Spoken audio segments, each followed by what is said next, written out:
everyone to the January 27th meeting of the Hadley Public Schools. Do I have a motion to call this meeting to order? So moved. Second. All in favor? Aye. Aye. All right. Annie, can you take us through any adjustments to the agenda? I am happy to do that. I am just allowing someone into the meeting. Adjustments to the agenda. It's my understanding that someone, I believe Mr. Shea from Park and Rec, will be joining us this evening and would like to give us an update on a proposed CPA project for Park and Rec. And that is listed item G. We will do that, excuse me, item F. We'll do that after the presentations on geothermal. And I did want to let you know that Chris had just left. We just wrapped up negotiations. He's driving home. He'll get on the call as soon as he gets home. And so he'll join us then. And I will need to text the person from Train who will be stepping out of another presentation they're in to join us and do a presentation for us. So about 10 minutes before. All right, a lot of moving parts and a full agenda, so let's get right into it. We're going to start with presentation and discussion items, and for the first set, we have a series of updated strategy documents, and I just want to remind us all that these are strategy documents that we've seen many times before. We update them every year to refine them to meet the needs of the current school year. So this isn't anything new. It should be a refresher and a reminder, and we should be able to make our way through them pretty quickly. So we'll start with special education, and She's just joining us right now. So here she is. Terrific. All right. First up is Celia Snow. Celia, welcome. Take us through the highlights of the special education strategy, please. Okay. Hi, everybody. Thank you for having me. Sorry, I was having a couple of technical difficulties. I couldn't get the Zoom to load on my regular computer, so now I'm between two computers. So let me just pull this up. Okay. There we go.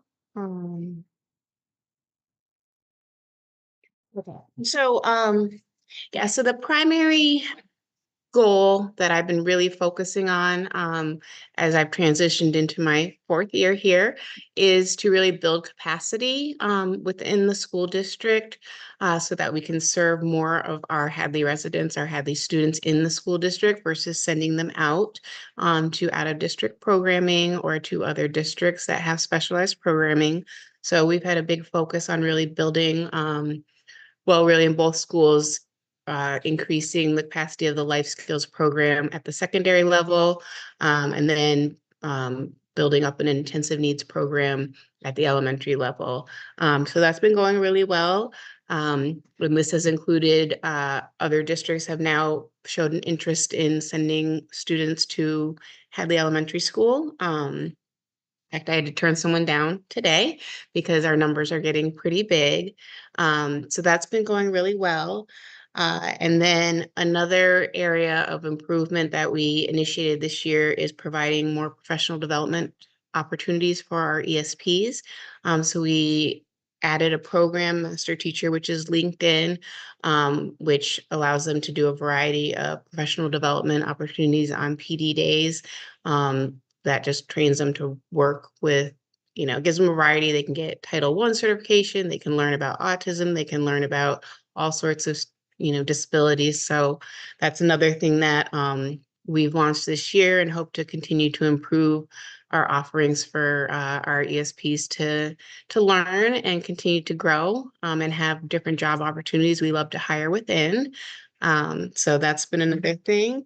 And then, our CPAC, as Tara Brugger knows, is really fully functioning and running. They meet regularly. They have guest speakers. I spoke at one, our OT spoke at another, our SLP. So that's been a great thing because in the past, we didn't have a CPAC and we just had to, rely on using videos through MassPack and other options. So that's gone really well.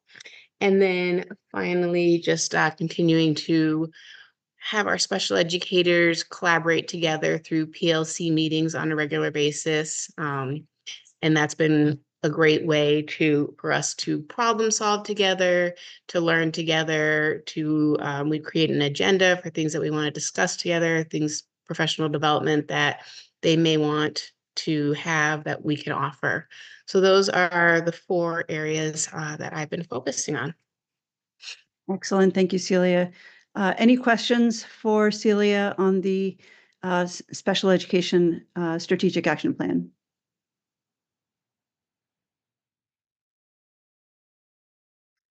Seeing no questions, I want to thank you, Celia. Very exciting accomplishments. Great to hear that we're building capacity in-house, and always good to strengthen the reasons why people want to send their kids to choice into Hadley schools. So we're taking advantage of all the revenue opportunities we can. And building capacity, very, very important. Hiring from within, supporting our ESPs, all great stuff. Thank you. Thank you. Thank you for having me. Great job, Celia. Thank you.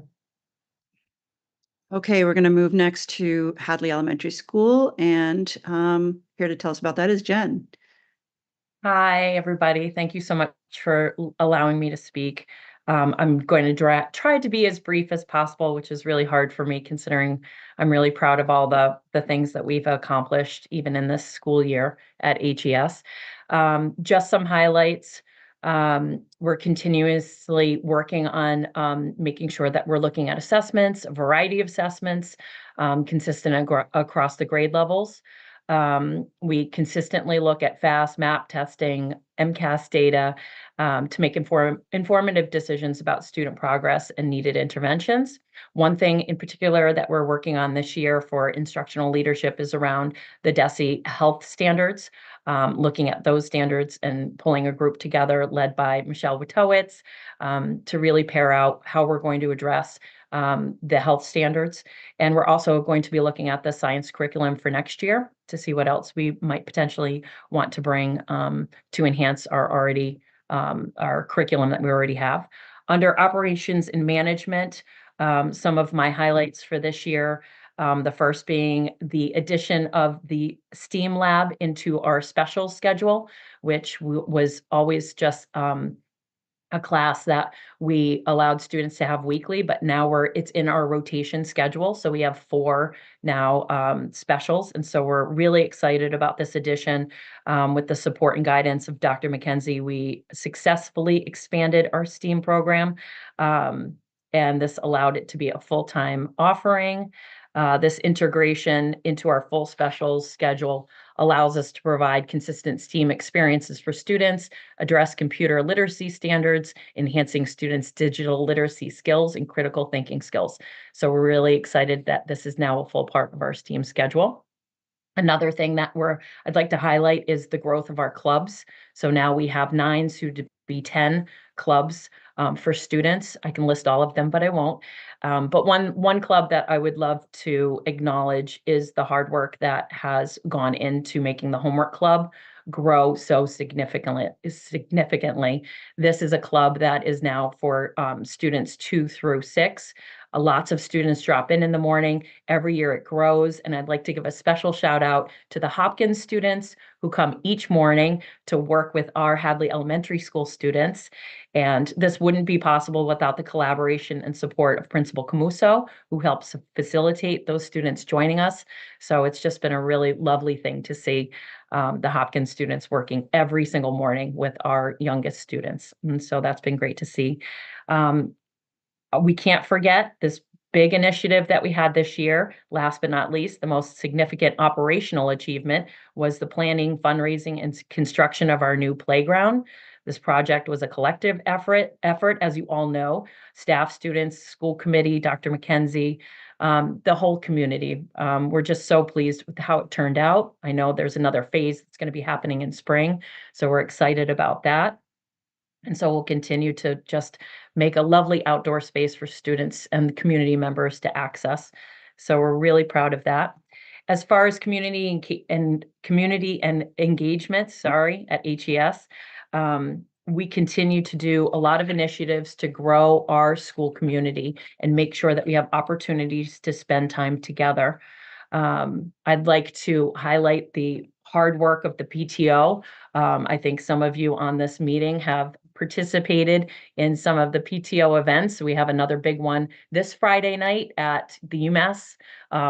For the UMass hockey game, we're going to have a section that's HES only. And so our families have purchased tickets. I'll be there with my family, and students are encouraged to wear their HES spirit wear and represent our school community. So it's going to be a lot of fun. And I hope if you're looking for something to do Friday night, please feel free to join us.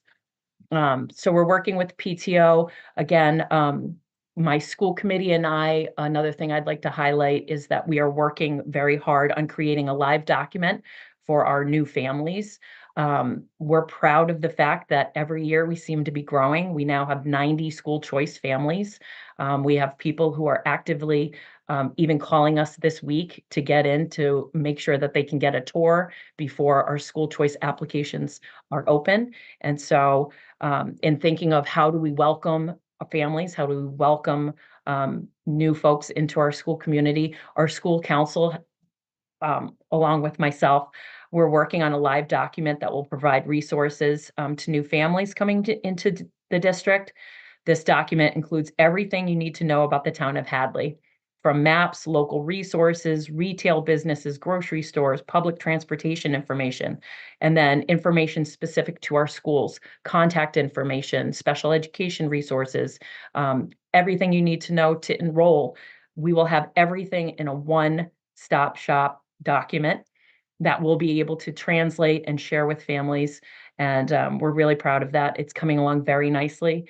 And so we will hopefully be able to have that wrapped up by the end of this school year. Trying to think of other things for family, and that's it.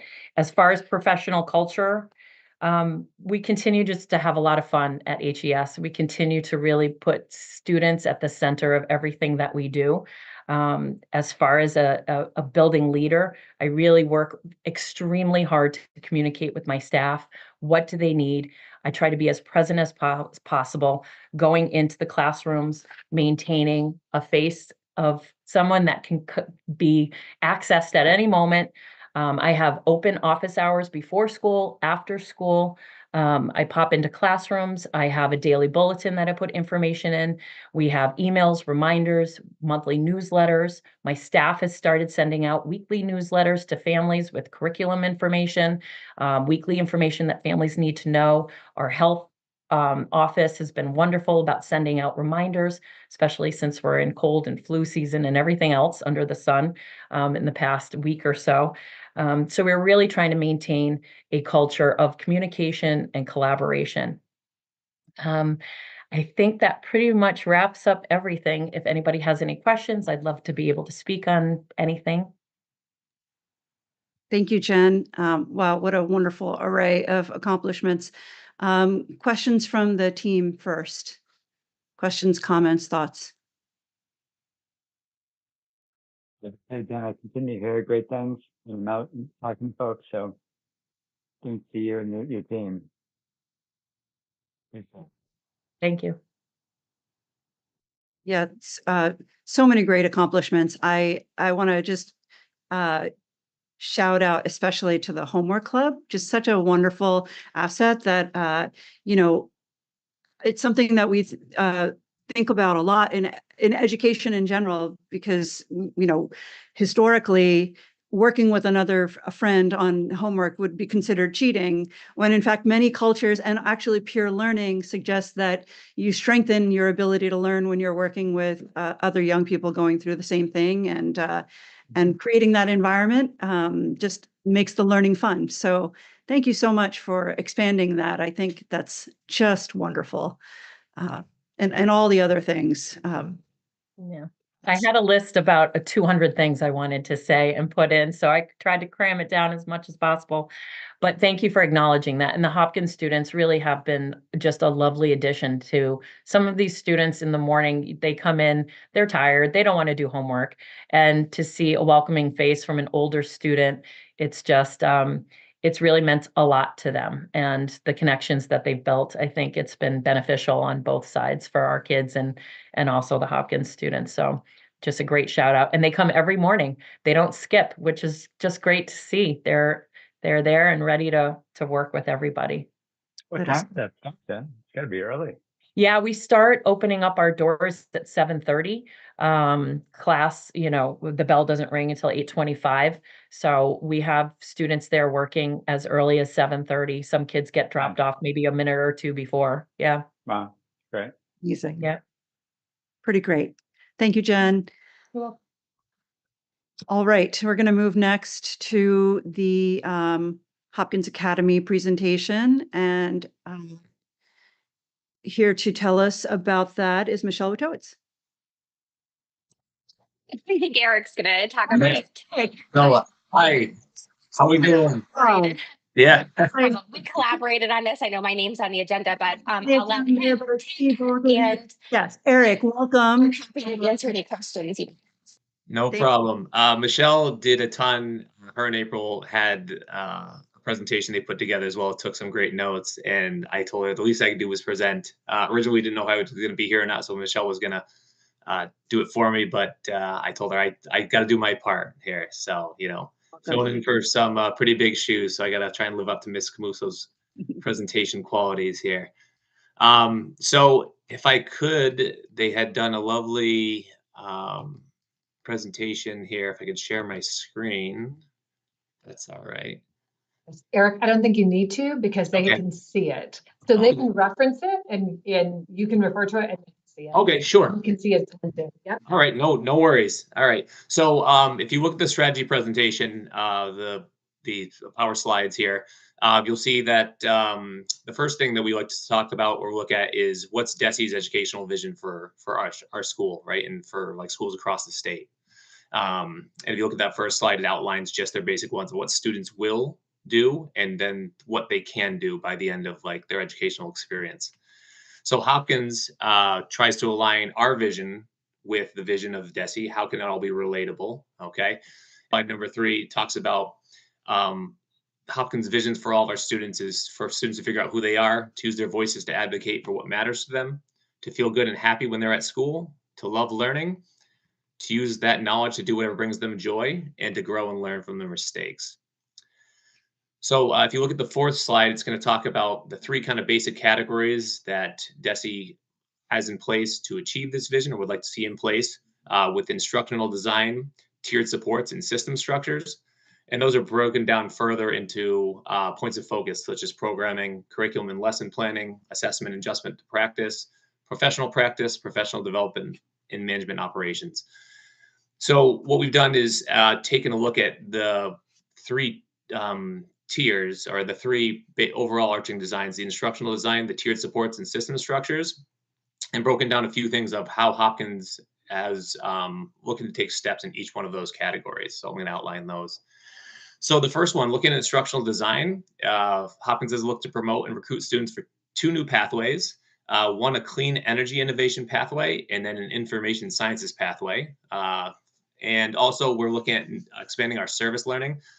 Senor Fitzgibbon has been a champion in this department, did a full year last year. And then in this year, the focus is now for the service learning to be taken and to be brought into the classroom. So now teachers are finding a way to provide service learning and embed it into their classroom. So that's been a big, cool step.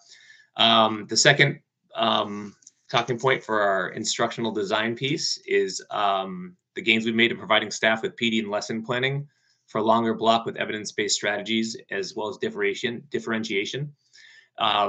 Both Michelle and April presented some PD to the staff this fall. One was around specifically working with English language learners, and one with universal design for learning, as well as differentiation. And what are the differences, or what are these concepts, and how can we broaden ourselves as teachers to reach each and every student? There's been updates to the PE and health curriculums. Ms. Morgan and Ms. Sousie have done extensive work on updating the health curriculum and designed lessons where they now work with our school nurse in some collaboration lessons regarding things like sexual health or hygiene. Another piece we're looking to build on is continuing to provide professional development, and culturally responsive teaching practices, as well as building student safety. Each of the past, I think it's been 3 years, Annie would know, we've had a fantastic presentation for the district by Dr. Warnham, who talks about like restorative practices and being culturally aware. We're also welcoming a new presenter in March named Galen Elmore. He's going to be presenting on fostering a culture of belonging this spring, or this late winter, early spring.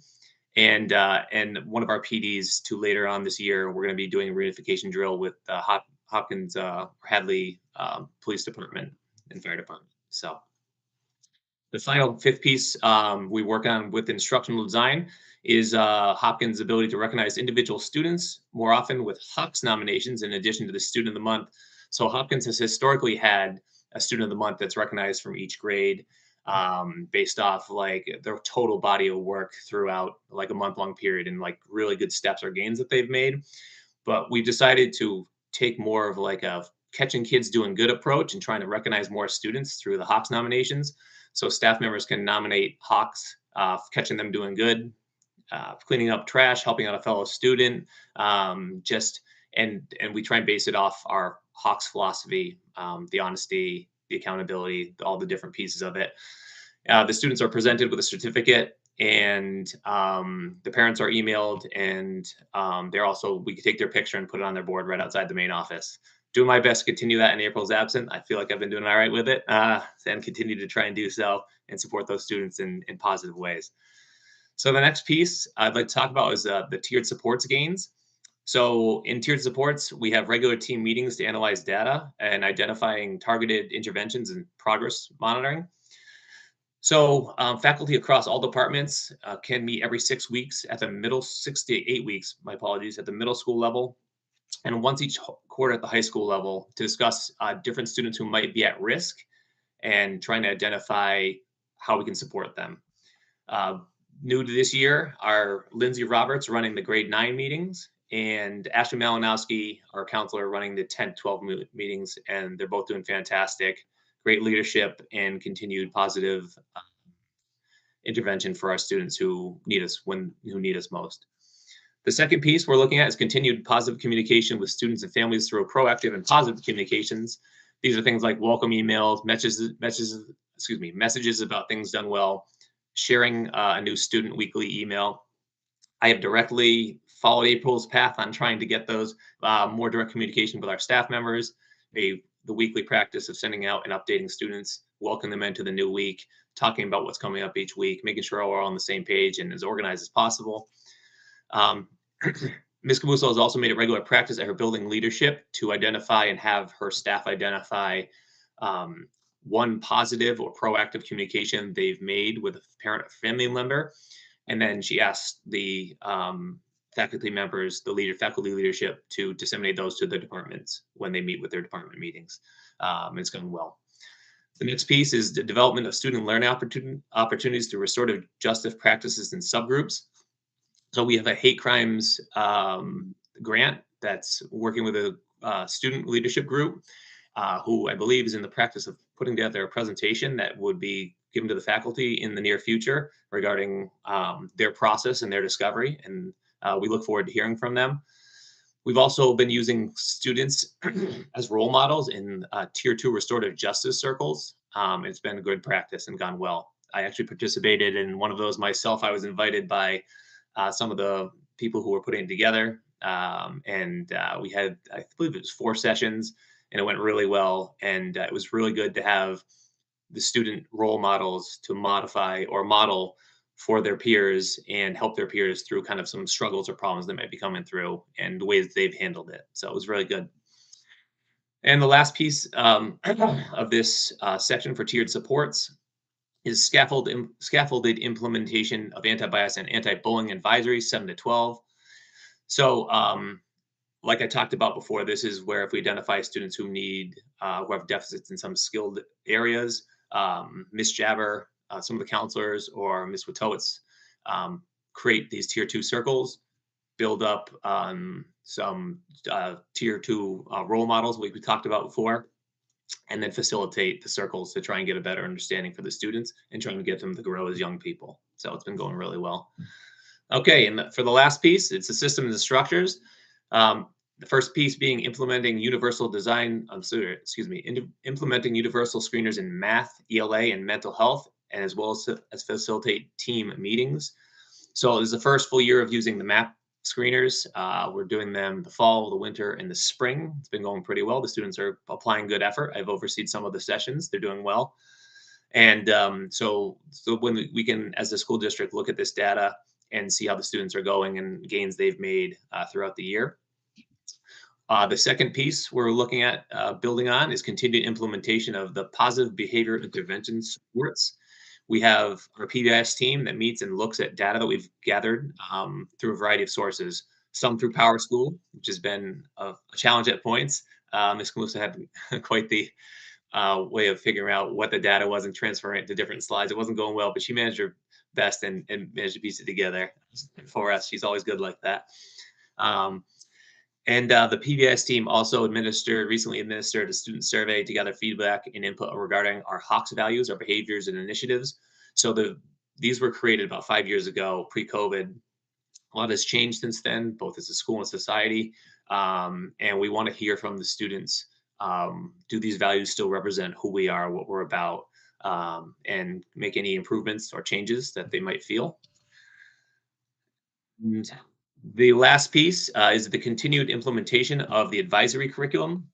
So last year was our first full year of having advisory curriculum in like the circle format. We took some time to structure and train the staff regarding how to apply circles and how to use restorative circles or informative circles, and then applied it to the advisory. I thought it went well the first year. Michelle, Jason, and April went and looked at how the advisory format worked last year, took the same kind of format and applied it to the 7th grade this year, the same lessons we had practiced last year, and then went and adapted each lesson or provided scope and sequence to tailor the advisories to each grade level moving forward. So now each grade level has a different sort of advisory for the most part, or tweaks to each one to make it more applicable to that particular age group. So it's gone really well. And I believe that's about it for what I have for you for presenting tonight. If anyone has any questions, I'll be happy to answer the best I can. Being in the interim position, I won't probably know as much as April would know, but I'll give it my best shot. Thank you, Eric. Another very full set of accomplishments and things in motion. Exciting to see all that's developed. I'm especially excited to see the advisory doing as well as it is and in its 2nd year. I remember a time pre-advisory and where homerooms were just homerooms and it'd be very transactional, but it's just so nice to cultivate that relationship. And so I'm really glad to see and hear more, frankly, in the future about how that's tailored by grade and how what kind of impact that's having on students. And I'm also really happy to see that you're talking with students about what may or may not be relevant or what may be more relevant in today's day and age in terms of values to cherish through Hawks programs. I'm going to pause and ask my colleagues to also chime in with any questions or comments they may have. Okay, seeing none, I want to thank you, Eric. Yes, big shoes to fill, but you did great. Thank you. So glad you were able to make it. Thank you, Michelle, for also being here and helping with this presentation. Yeah, big shout out to Michelle who helped organize a lot of this, and I just delivered the information, so she deserves a lot of the credit. It's a team approach. Thank you. Thanks, Thank you. everybody. Thanks, Michelle. Thank you. Okay, we're going to move next to the final strategy presentation, and that's the district presentation. And Annie, you'll take us through that and tell us how it all rolls up into a district-wide strategy. Yes. So first of all, I want to echo what other people have said. We have phenomenal leadership in the district and special education in our buildings, our MTSS coach, our interim and acting principal. I say all the time, you never ask a child, hey, what district do you go to? They wouldn't know the answer. You say, what school do you go to? And so the magic happens in schools. And magic doesn't happen in schools without amazing leaders. So we're really blessed and I'm profoundly grateful. Most of our strategy document, when you look at the district strategy, you'll notice that the big overarching goals, the primary overarching goals, really have changed very little. I also want to say how grateful I am that I work in a town and a school committee that understands that it takes time to make progress. And what you heard tonight from those schools is when I started in this district, there were no tiered interventions in support. There was no positive interventions, no PBIS. There was no restorative justice. There was no universal screening. There were none of the safety grants that we have. There were no, many of these things didn't exist. So thank you for giving us the time to really go deep and get the job done and deliver high quality outcomes. I'm just going to draw your attention. I highlighted some of the things, the priorities on the second page of the district strategy that are specific to the 24-25 school year. That is submitting proposals. So Eric mentioned that last year we gained 2 new innovation pathways in clean energy and information sciences. This year, we'll be submitting 2 additional innovation pathways in manufacturing and health services, social assistance. We are also this year implementing Project Lead the Way High School Computer Science, that course sequence. We will apply this year so that next year we can implement the grant application and the research happens this year. Next year, we will implement Project Lead the Way biomedical course sequence. That will support our health services and social assistance pathway. The thing that parents should key into, the reason we want to expand these Project Lead the Way opportunities is because these courses count toward our accountability as a district and as a school and students taking advanced coursework. However, there are institutes of technology that actually give college credit for Project Lead the Way courses. One of the people that works for the Mass Higher Workforce Development Board, her son actually, after being accepted to Worcester Polytech, received the equivalent of a semester of credit, and that is worth a lot of money. It's not cheap. So we want to pursue these because we believe the curriculum is good for students, it's engaging, it's interesting, and it actually can positively affect the bottom line of parents who send their children. You can't do Project Lead the Way in the high school if you don't have STEAM Lab in the elementary school. So again, thank you for letting us go deep and start that STEAM Lab so we can prepare students if they're ready to take these courses. Unique to this year, the second year of the Computer Science Engage grant, we submitted a successful last year, and we are doing that work and that curriculum work. Jen is the lead building administrator on that, so I appreciate that. And we have submitted multiple proposals to develop service learning opportunities. We're in our second year of World Language Grant. Last year, we had a regional cooperation with Hatfield, Granby, and Hadley. This year, Amherst Pelham Regional asked to join us, and they're part of our consortium this year and part of the grant. We are looking, as Jen and Eric both pointed out, we're constantly exploring and expanding our enhanced safety measures for students in schools. You're well aware, whether it's equatorial weapons detection, our drills, our crisis team meetings, reunification planning, and a number of other things. We're focusing this year on the locker room project. So I wrote this in the fall. It does say complete, but always aspirational, but we're focusing on the locker room, the engineering design and TA report for deep energy retrofits, the playground renovation that Jen spoke to, and additional funding opportunities for geothermal. We're looking, which we have already done. This is again written earlier. Our second phase of the playground is unique to this year.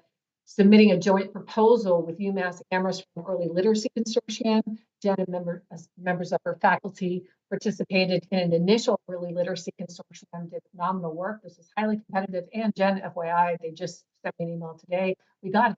So Bev at UMass will be extremely excited too that I was notified that the program's been accepted. They just have to approve the budget. And of course, constantly researching how we can various energy conservation measures and securing grant funding to support our various support teams in the schools. those are just the highlights of what's different this year. And always with the focus given what the fiscal realities of this town and of every town, trying very hard to find funding in order to fund these things so we don't have to add those costs to our budget. And to date, I think, and I'm not including the grant I just learned about. So to date, our total FY25 grant awards are up to $979,655. And our that does not include the literacy grant that we just learned about. It's another $33,000. So we're essentially at $1 million of all grant awards and competitive awards that are just about 800,000. And certainly that is, I think, most of it. Annie, that's huge. It amazes me. And I'm so grateful for you and the team and the $1 million additional dollars of funding that you bring in to augment what our town provides us. It's huge, and it helps us get into new areas and experiment. So thank you for that. A lot of incredible accomplishments across the board. I'll pause and ask my colleagues what comments and questions they may have. We don't need to go into that. And can you remind me where we stand on phone policy? And is there anything to revisit in that? So I'm sure and I agree with you, not necessarily in depth. I did plan at a future meeting to bring forward the toolkit. There's legislation right now that Governor Healy and the AG are looking to ban cell phones entirely in schools. Yeah. Cell phones are not permitted at Hadley Elementary School. And to my knowledge, they say they're not permitted. Maybe a parent may send their child to school with a phone, but they're not coming out in classrooms. They're away always if a child brings them in. At Hopkins Academy, not permitted in the middle school, correct me if I'm wrong, Eric. And at high school, students are permitted during passing period and lunchtime.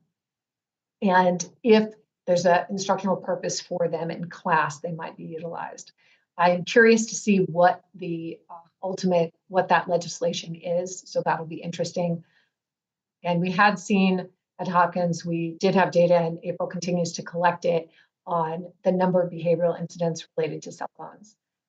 Just a reminder, what we see, I'm speaking in broad strokes and globally, is really writ large. Our students are extremely respectful. As a matter of fact, we had a team request to come out and visit several months ago at the beginning of the school year from Lenox. And the first thing that the superintendent followed up with me with was, how is it that you get kids to put their phones away? So what we see is there's a small group of students that present as almost constitutionally incapable of being apart from their phone. And but writ large, students are very respectful and typically follow the directions of adults. Yeah, that state legislation I heard about, that's what prompted me to ask. And I should have mentioned, second, Humira's congratulations and this great work and all the grant money. It's really continues to be impressive. Thanks. All right, any other comments or questions? Okay, seeing none. Thank you, Annie, and thank you, team, for presenting these strategy documents. We're excited to see where we end up at the conclusion of the academic year. And thank you for bringing this to us. And I know I don't want to put Jen on the spot. Just as a reminder on the next item, that curriculum and instructional materials, if you recall at the last meeting, there was some discussion about, it seemed like it was extremely Hopkins focused. And so Jen very kindly and thoroughly added to the bottom of that public document information specific to HES about the selection of curriculum and instructional materials. Just wanted to remind you what it is. I know. Thank you, Jen. Appreciate you doing that. And so this is very helpful. I'll check it out. Okay, we no need to get into depth on that at this juncture. Is that right, Annie? only if the school committee had questions, but I just wanted to make you aware that she had done that work. All the information is there. And certainly not just for school committee, but if anybody in the community has specific questions regarding selection of instructional curriculum materials, they can always contact the building principal. Parent, anybody can, or just a community. Great, thank you. Okay, I'm going to keep us moving then. And we are on item C, overview of MSBA SOI process and timeline. Annie. Yes, so unfortunately, the heat pump project that would not be eligible for the MSBA program.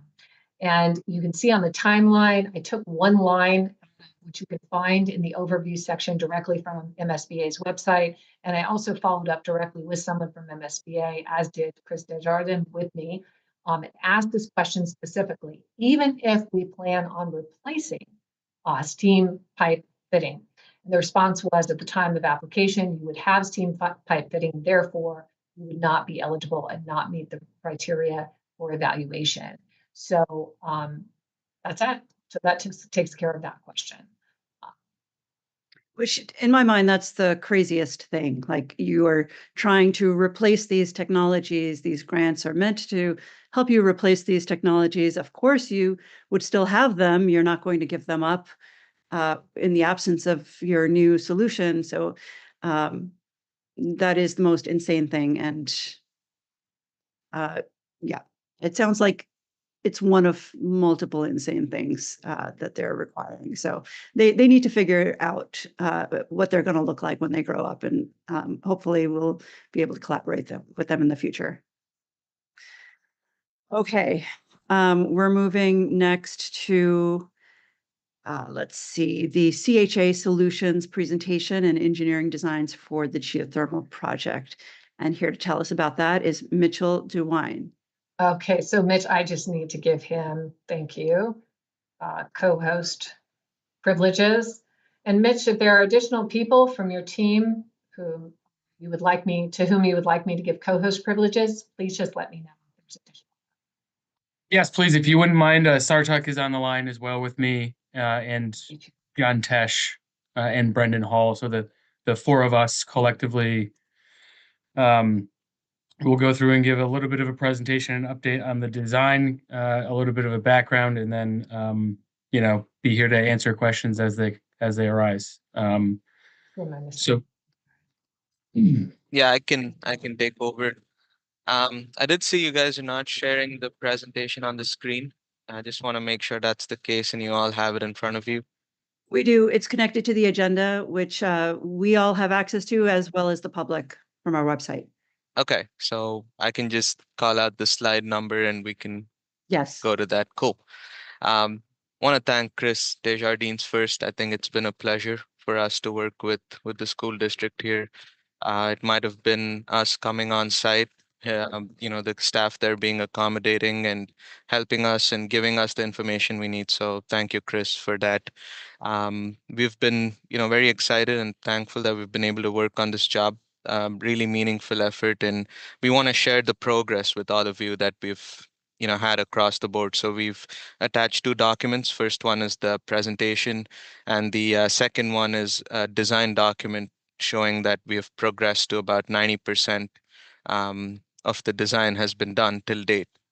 So we want to get feedback from you. We want this to be an open dialogue and a conversation and not just a one-way presentation. So any questions along the way, please stop us. Happy to answer any questions that the committee or the staff have today. So we wanted to touch a little bit on, spend a few minutes on explaining the system that the school has right now. So the heating in the school is done by two steam boilers and served by fuel oil. And that steam is sent to unit ventilators in classrooms. It's also sent to the unit ventilators in the cafeteria, radiators in the hallway, and the heating ventilation units in the gym. So there's quite a few different kinds of units in the school. So there's no one size solution to replace all of this with geothermal, and we've presented different solutions in different spaces to make this happen. And there's cooling across the school as well, but it's not centralized like the heating. So there's air source heat pumps throughout the building with these kind of units. And I'm in slide 4, by the way. Sorry, I keep forgetting. I'm not sharing the screen. So um, there's units across the school, and there's condenser units outside on the floor and also on the roof. These units are capable of doing both heating and cooling. So what's happening now is the systems which is shown here, the air source heat pumps, are not communicating with the steam system. So there's situations where both are turned on and both are doing the same job. So this is leading to more energy consumption from what we've seen. So our project essentially combines both. So and has a new control system that shows all of this. So it's more easy to control, and it's more energy efficient. Our proposed project also brings cooling to the gym. I think that was one of the big things as well. Right now, the gym does not have any cooling, so we want to bring that into the system as well. Um, Moving on to slide 6, we wanted to touch a little bit about where the well field for the geothermal system is going to go. And oh, I forgot to mention, we're also going to provide cooling to the cafeteria. So um, our analysis and design essentially showed that we'll need 40 geothermal wells, and this is the location where we're currently proposing to put this. Chris mentioned a few days ago that there is a possibility of pickleball courts coming to the school.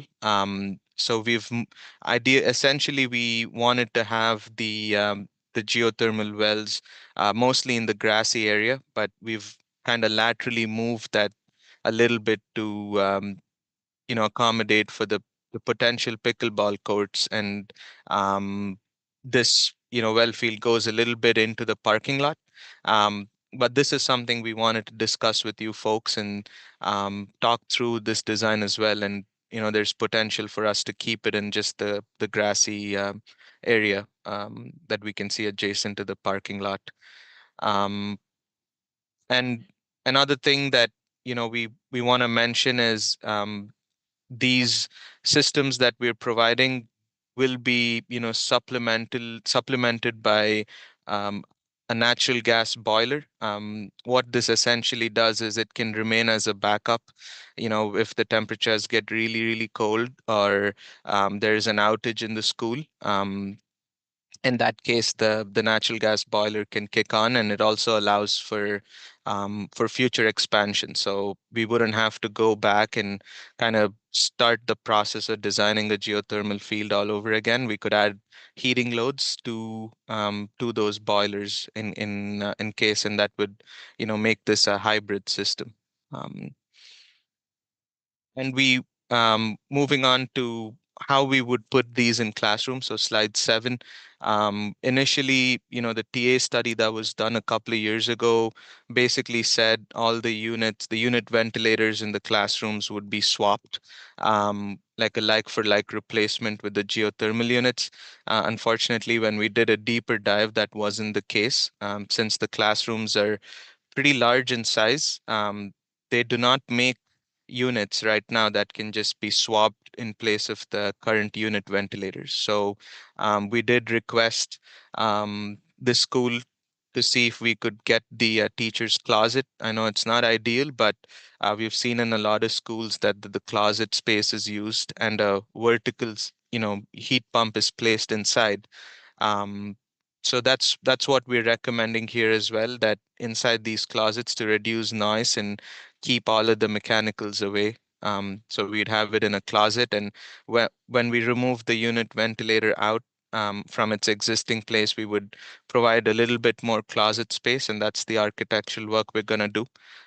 So they're not losing that complete storage space that they have. I want to pause, ask any questions so far. I know we've just kind of sped through some of these things, but I want to pause for any questions that you may have. So far, everything is clear. I have no questions. Anyone else? Can you elaborate on what that vertical water source heat pump, like how is it actually distributing the heat? Yeah, so essentially they would be in the closet and they would have a compressor in it. We would supply the geothermal condenser water to the heat pumps, and that condenser water will be turned, using the compressor, we would pump that temperature up to whatever the temperature we need for the classroom is, and then there'd be a fan that would blow it right into the classroom.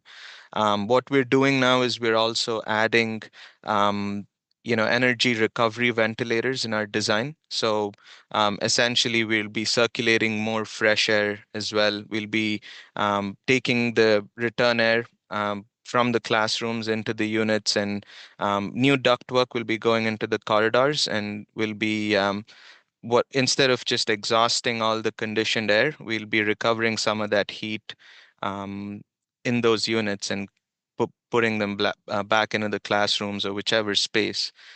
So we're more energy efficient. I Nice. do have our technical leads on the phone. If they want to add or explain a little bit more on that, happy to, jump in, guys. Paul, did that answer your question? Do you want more technical information? No, that's good. So you're saying just because almost I know I need to look at the schematic. There's almost a compressor in each classroom to distribute the air. Yep. And the advantage of having like closed closets for that is the noise attenuation. So it's gonna be really, it's gonna help with the sound of the compressor itself, having it in these closed closets. Okay, thank you. Okay. Yeah, we can keep moving. Well, hang on one second. Oh, I all right. Christine's hand. Christine? I just wanted to know, you mentioned cooling the gym. How about heating the gym? Because it gets, it can get rather cold in Yep. the gym. Yeah, we mentioned adding cooling to the gym, and the heat would, yeah, we would still have units that would do heating as well. Okay. Um, All right. Sorry, I should have mentioned that. Didn't mean to scare anyone there. I don't think I've ever been in the gym and had it feel especially hot, but I have been in the gym and have felt especially cold. Very, very cold. So, It's nice if we use it during the summer and it will get steamy. Oh, yeah. Yeah. And Yes. Summer ball. moist, and you get humidity on the floor and you can't use it. It'd be nice to have it cool. terrific. Yeah. Good question, Christine. Thank you. Yeah. Any other questions while we've paused? Okay, let's keep moving. All right, thank you. So moving on to slide 8, we did want to talk a little bit about the integration we're doing with the locker room renovation project. So CHA is contracted to do the design for, the locker room renovation and the deep energy. And we've been coordinating with our architects in-house to make sure that, however and whatever system and configurations being proposed in the locker room spaces, that the deep energy project can successfully integrate their design into this. So the screenshot is actually that I've put in is from the locker room project, and you can see this is phase 1, I believe. And on the right side, you can see that the girls' locker room has been reconfigured, and so we'll be working with our architects in the locker room renovation project to make sure that these spaces can be heated and cooled as well. So essentially, we'll be providing water-to-water heat pumps that will be serving the gym, cafe, and the locker rooms. And in the future, when the boys' locker room is completed, we'll make sure that the system has enough capacity to serve those spaces as well. So you're not, left redesigning any of these, kind of future proofing in that way. Awesome. So moving on to the preliminary cost, starting off at slide 10, we've essentially broken down the total cost of the project by discipline. So the first is the architectural scope, and whatever we need on the exterior, because when we remove the unit ventilators from which are on the outside wall, there's going to be gaps left in the building envelope that need to be covered and made sure that there's no infiltration of air into the spaces. So, the cost of covering all of that, and we're proposing new units on the roof. They might go in the same spot, but they won't be the exact shape and size. So we'll have to make sure that, it's acceptable and it's done the right way. So there's a cost associated with that piece. So that's around 125,000. On the interior, we just spoke about like all the millwork that needs to be done. So it may be adding new closets or repurposing the closets, creating new storage spaces where the unit vents would go. There's a lot of work that needs to be done on the ceiling to add new ductwork so we can bring fresh air mechanically into the classrooms. And all of the piping related to geothermal will have to happen, in the corridor spaces. So there's a cost with that. That's about 380,000. Moving on to slide 11. The most expensive piece of this project obviously is our mechanicals.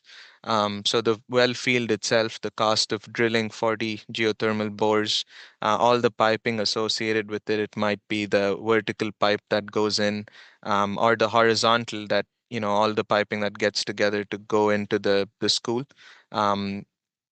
All the site restoration that needs to happen. That's, we've estimated that cost to be about 3 million.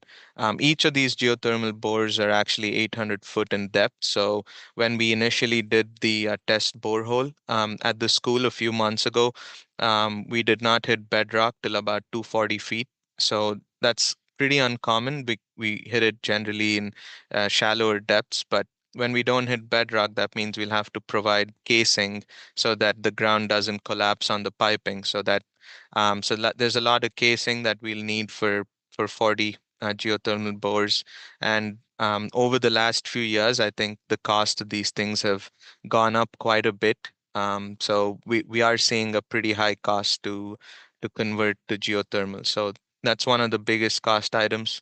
Um, what we have labeled as HVAC is all of the internal units that go into the classrooms, into the gyms, and all of that. So that includes the pumps, the supplemental boilers, all the units, the vertical water source units that we spoke about in the classrooms, the energy recovery ventilators, the new units in the cafe, electric unit heaters for the restrooms. The piping, all the new ducts that need to go, the brand new control system that we intend on installing, testing all of that, balancing all of that. So that we have estimated that cost to be about $4 million. And slide 12, we talk about the electrical costs. So all of this new work that we're doing, we're going to add distribution panels, conduits, wires, new panel boards in the main distribution panel. We'll need receptacles and outlets going to each of these units. And there's going to be some demo work. So that is about 686,000. And finally, some site work. So for the contractor to mobilize, set up temporary fencing, lighting, um, that is 85,000. And because we're still in the design phase, and when we go to construction, there may be things that might change. We've put in a design contingency of 15%. So the cost without incentives is about 9.5 million. Varies a lot from the initial TA study, but one of the recommendations of the TA study was to really dig deep into the existing conditions and everything. So yeah, that uh, moving to slide 13, which is the incentives that are available. Um, so there's basically two major incentives that we feel will apply to this project. The first is from the utility, which is Eversource. They have um, an incentive application process. Because the size of the system's a little larger, it goes into the custom application. So there's representatives at Eversource we'll be talking to about this, and the potential incentive from their side for the system we've designed is about 810,000. And the second incentive is the IRA tax credit. Um, So there's a 30% tax credit and a 10% bonus adder for using domestic content in the project. So it's not really difficult to hit that 10% domestic, content, because all the piping and everything we use is manufactured in the US. So we should be able to achieve that, 40% tax credit, and that applies to only the mechanical and electrical components of the project. So that incentive is estimated to be about 3.2 million. So the total, project cost, including the incentives, for now has been estimated at a 5.5 million. And yeah, and I know the board had a few questions about the costs and like everything else. So yeah, we can jump to that piece, especially incentives. Any questions on that? Sorry, I was on mute. I recall that there were additional incentives. For instance, we are in a region that had a coal mining operation, and that puts us at another 10%, if I recall correctly. Does that still apply?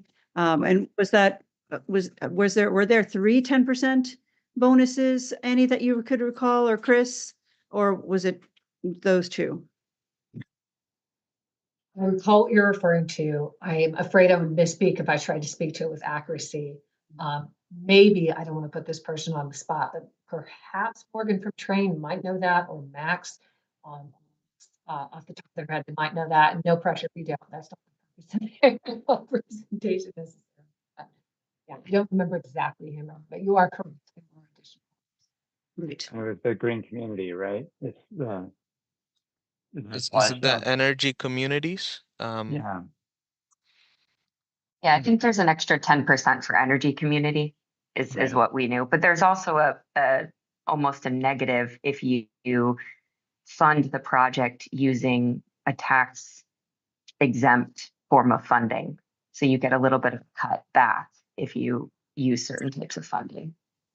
And in case you're wondering, Morgan Paris is from Train, and she will be presenting on ESCOs next. That's whose voice she just. Terrific. Yes, sorry, did not mean to jump in and into your presentation. Nope, no, thank you, Morgan.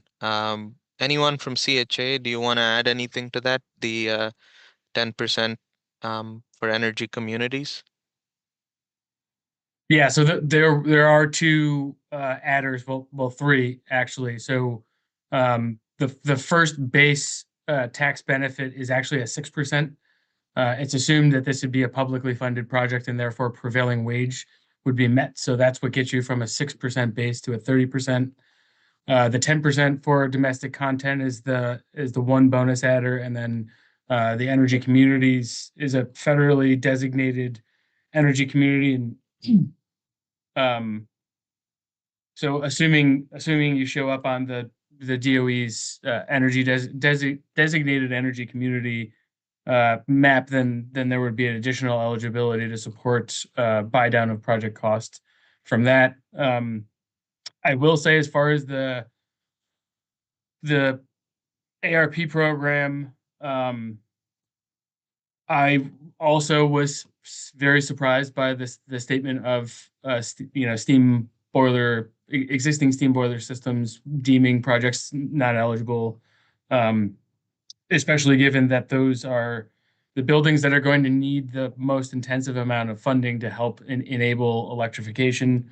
I will say there are components of the website where it alludes to the conclusion of a study phase, which will then potentially modify program rules related to heat pumps. And I'm hopeful and I would be encouraged to think that many of the folks that are working within the program to try to go through the statewide study will recognize that some of the major barriers are going to be high costs, right? That's what one of the drivers to all of these projects.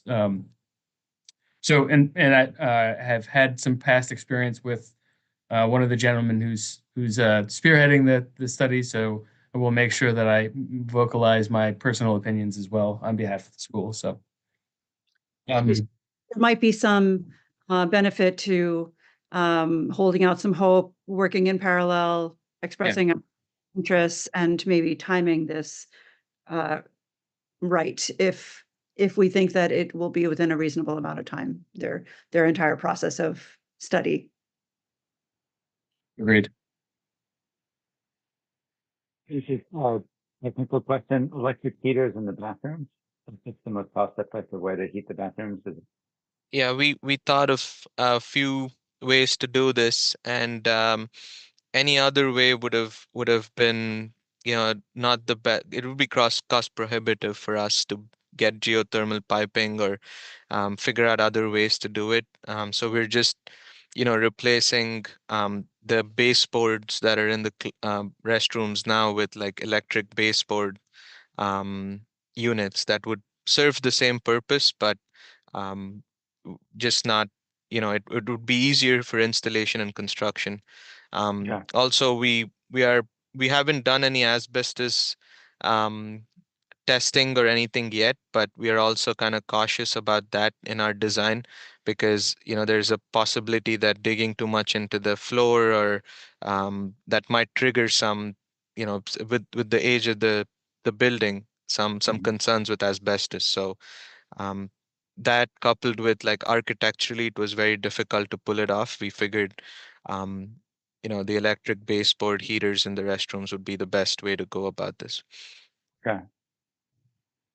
Maybe we'll get to this next with Morgan as well. I'm just curious about where the tax credit stands within your administration. I understand it's early, and I'm not asking folks to predict what's going to happen.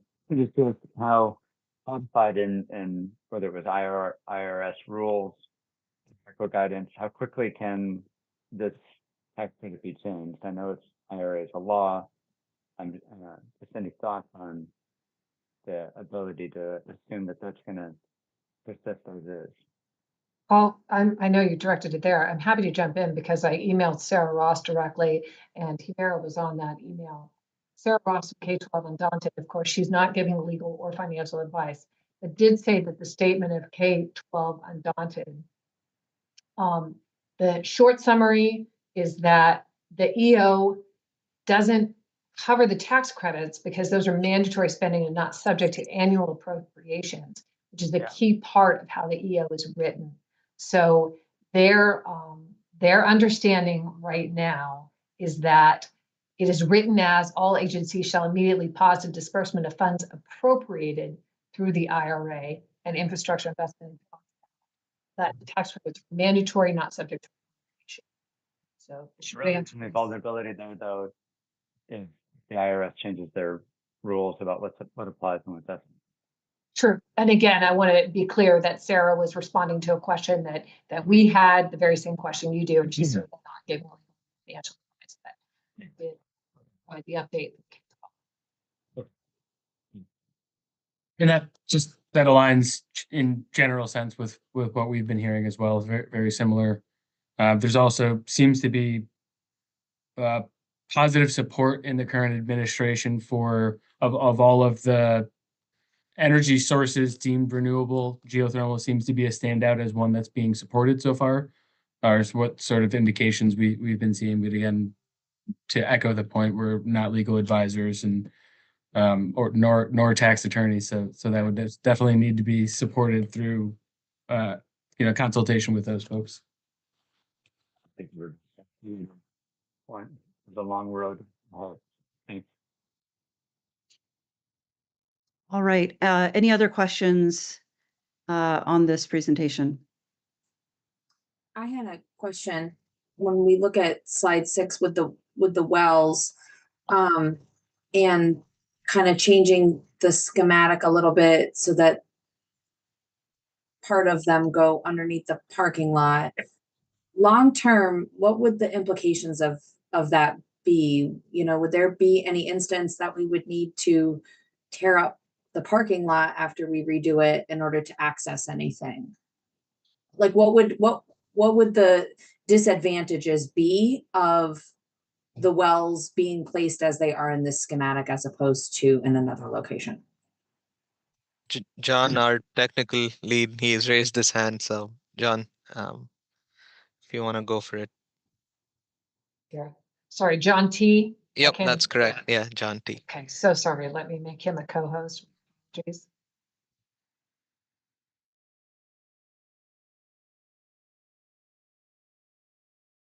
Hey, good evening, guys. It's John Tesh at CHA. How are you all? Great, thank you. Thanks for joining. No worries. So there's a lot of flexibility in where that geothermal bore field can be, but more importantly, what I call the home runs, which is the gang of pipes connecting the house to the bore field. And ideally, what we're going to do is we're going to route that trench of pipes where there's the least amount of asphalt, more around the drive about by the gazebo. So I'm going to avoid the existing the existing subconditions of your parking lot with the routing of my piping. Kind of like, but I know from previous permitted plans and records that we have on file that we've got an octopus network of catch basins and stormwater, as well as a sanitary line and your natural gas pipeline coming in on that parking lot. So we'd rather just stay in the grass.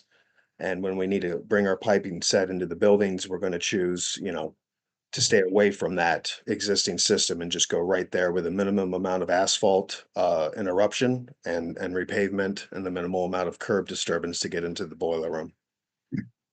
So I'm And going.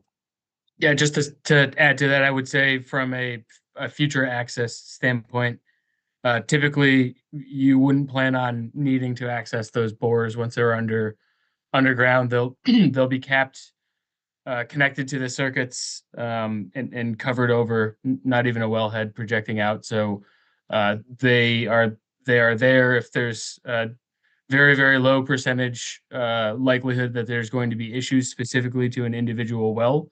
But in that event, we have the opportunity within the piping arrangement to valve those off and then utilize the rest of the bore field to provide service to the building. Right. If I recall correctly from our tour of the Smith College system, those are somewhat closed loop Yeah. Correct. systems that are just constantly running and flow, and they're not accessing other things. They're heating the Correct. systems that are then heating us. Absolutely correct. Yep. There's a closed loop heat exchange with the ground. It's extracting heat from ground in winter and rejecting to the ground in summertime. So just transferring energy back and forth from the building into the ground. Chris, I see your hand raised. Yes, I just wanted to ask, sorry, I'm just coming into the picture here. I just wanted to ask about the array of wells that you have, and could they be moved into the grassy area and out of the parking lot, therefore not disturbing the asphalt in the parking lot? That's our intent. I'm sorry, what was that? That's going to be our intent, Chris, is we're going to stay in the grass where the test hole was performed and stay out of your parking lot. That would be preferred from a implementation cost standpoint, and generally driving costs, right? The less direct impact that we can have on parking lot, the better. Understanding that pickleball courts and proposal for those pickleball courts may have an impact on that, right? We wouldn't generally want construction back over top afterward, but if it can be coordinated, no reason that these bores could not be located under those pickleball courts, which is the ideal case, I would say. Okay, thank you. Any other questions for our presenters? Well, thank you so much. Definitely, this is a much bigger number, but this is why we wanted to go in this direction. We wanted to really understand what would be involved, and it sounds like we've understand 90% of what would be involved, and that 10% remaining for additional designs and contingency.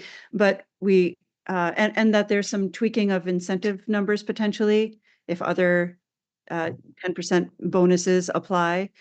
So our team, Annie, Chris, we should just resurface those and see what other things apply. And then our committee has a lot to think about and discuss at a future meeting. But I'm sure we'll be in touch, and we really appreciate the work that you did, the exhaustive nature of it, the timeline that you were able to stick to in order to present to us at this January meeting. We were really keen to understand early in the year what potential implications could look like and whether we should be having discussions with the town. So you've put us on a good path, and I thank you for that. Thank you. Yeah, we appreciate the opportunity. Great. Yeah, thanks, Al. Really helpful. All right. We're going to move next to a slightly related topic. We're going to talk about alternative procurement through energy management services and learn about what energy management services are and what performance contracting looks like, the pros and cons of doing that. And to tell us about that is Morgan Paris from Train. Annie, before Morgan begins, would you like to preface this with how you came across the team and the information? Anything you'd like to share? I would. So the conference, Humera, that you encourage us to attend every year, that is where I ran into Morgan from Train at the Mass Association of School Committees, Mass Association of Superintendents Joint Conference. Excellent presentation, and seemed like the kind of service that the school committee is looking for, a resource to kind of guide decision-making and identifying strategy and funding. And so, as you said, Morgan, and I believe you will want me to put Max as a co-host as well. We'll be here to explain, as you said, how performance contracting can help the districts with implementing some of these energy conservation measures, and also what multi-phased implementation planning might look like, and opportunities for financing projects such as this. So I will mute myself, make Max a co-host, and Morgan, I believe, will be sharing her screen for. Thank you so much. I'm attempting to share right now, but it looks like it's disabled at the moment.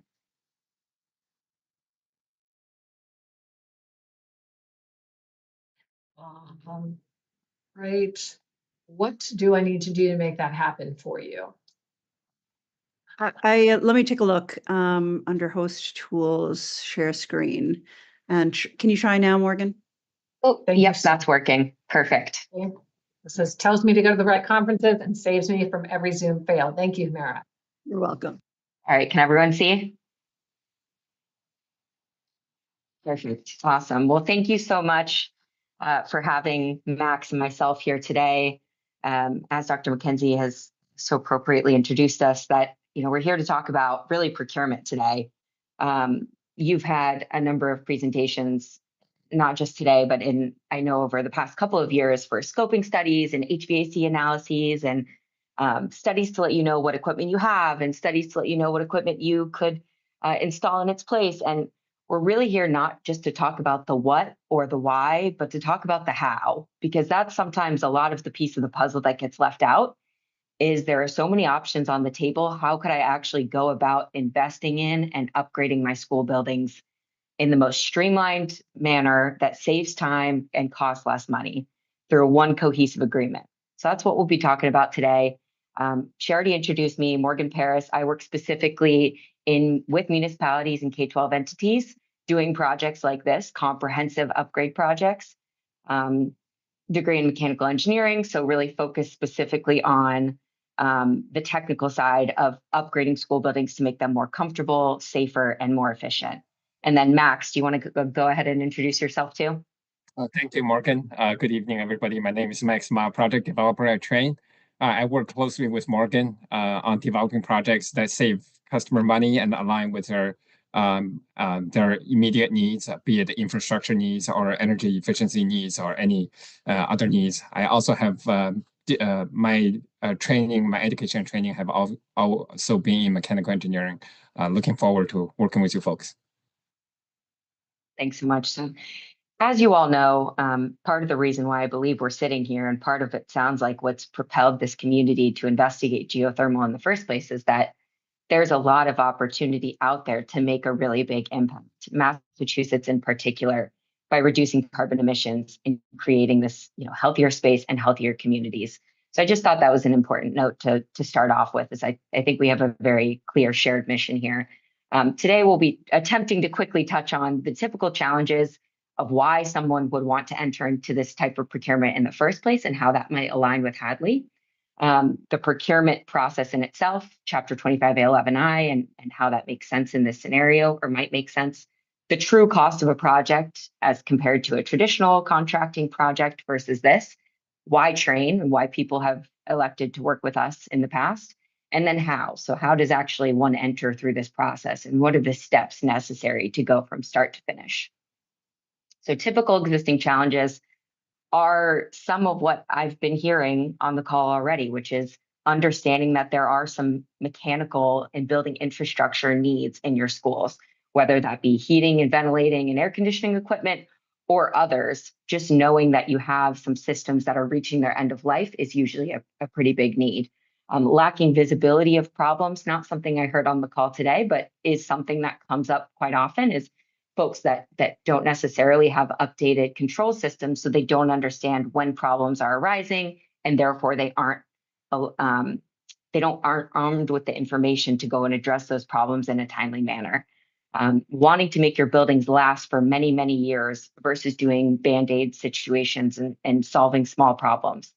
Really investing in your facilities to make them last for the long term, and then making use of local, state, and federal funds. That's obviously been mentioned on this call already, usually focused around electrifying and decarbonizing buildings. You want to take over, Max? Thanks, Morgan. We know that everybody is very much aware of the many opportunities for grants and incentives, as has been discussed in the previous conversations. The Massachusetts marketplace is flooded with incentives and grants right now. We just want to highlight a few opportunities that are most relevant to the projects that we could pursue. The electrification incentives are offered by utilities in Massachusetts, of which Eversource is a part. That's the MassSave program.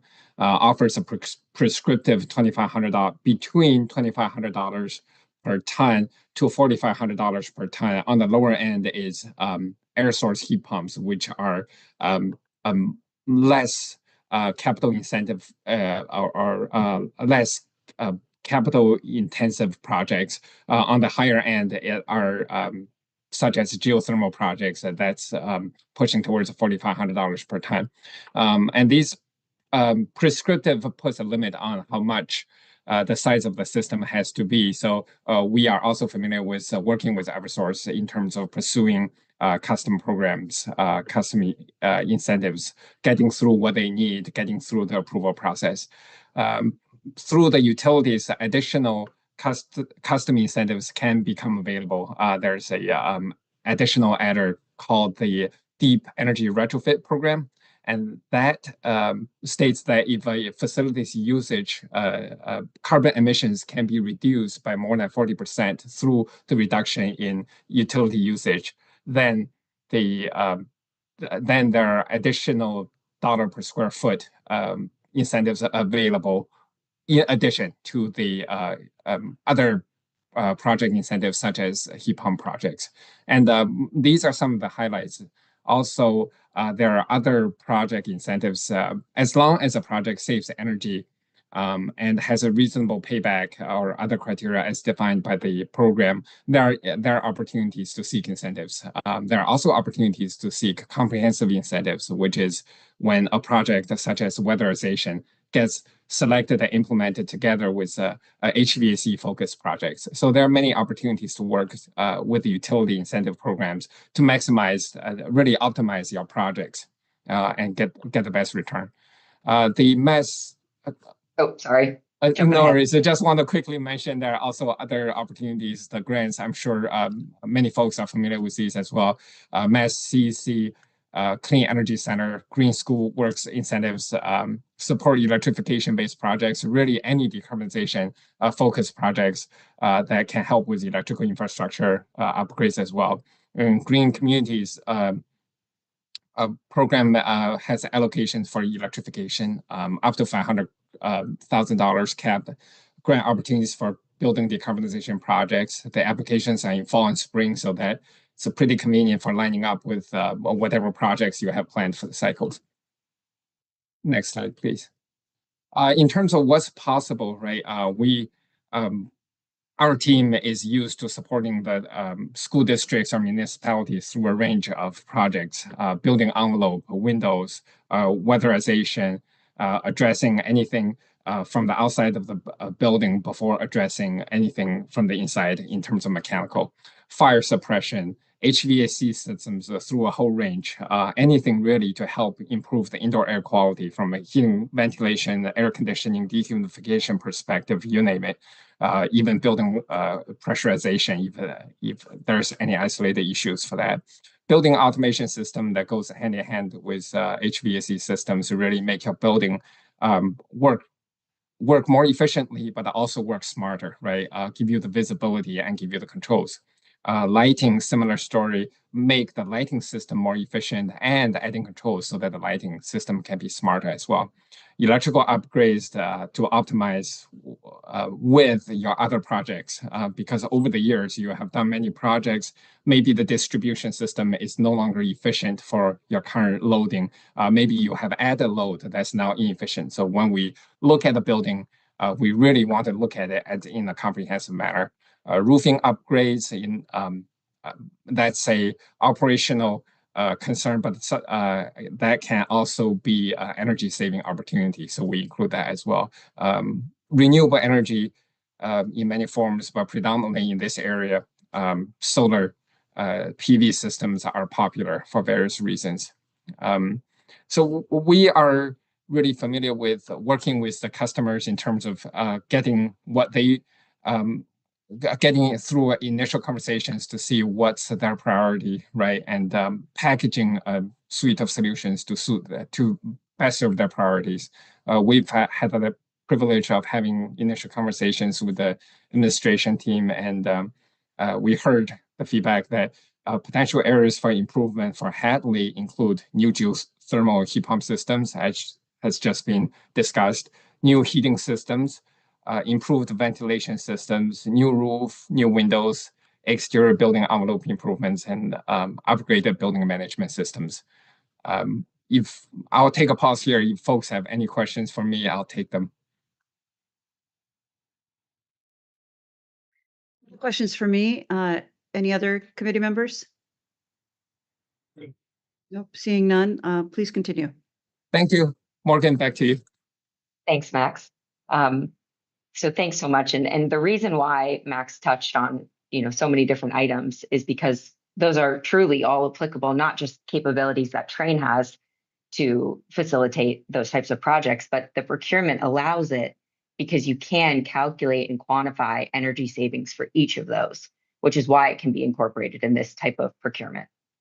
So this procurement is an alternative procurement and contracting method to what you're most typically probably used to, which is Chapter 25 or Chapter 30B, Chapter 149, the typical construction and systems and services contracting methods.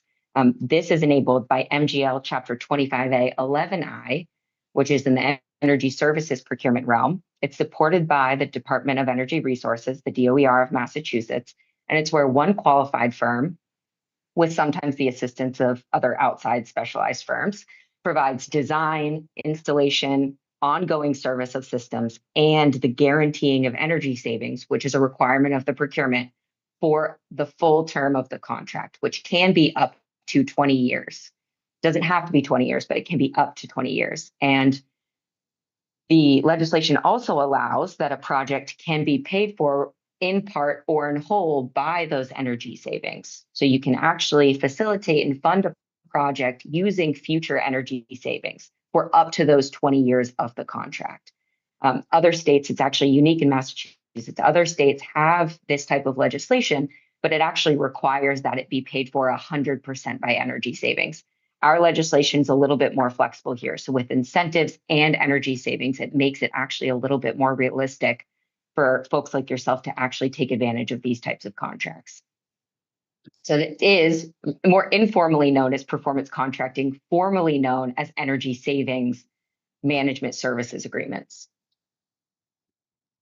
In this structure of these agreements, I like to put this slide up because I think it really shows you how the organization of this type of project would work. So Hadley would obviously be at the top, and it would be reporting directly to Hadley would be the energy services company that you select.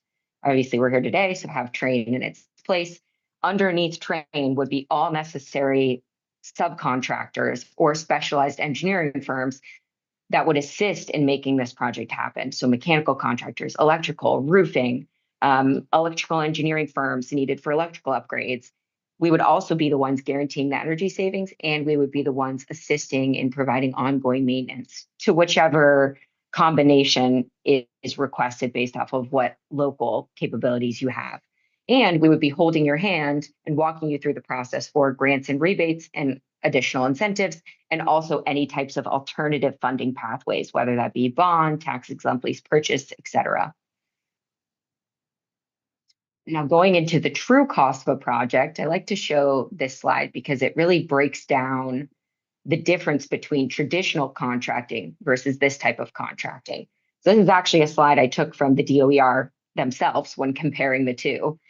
And this is the true cost of a project for a typical bid spec job.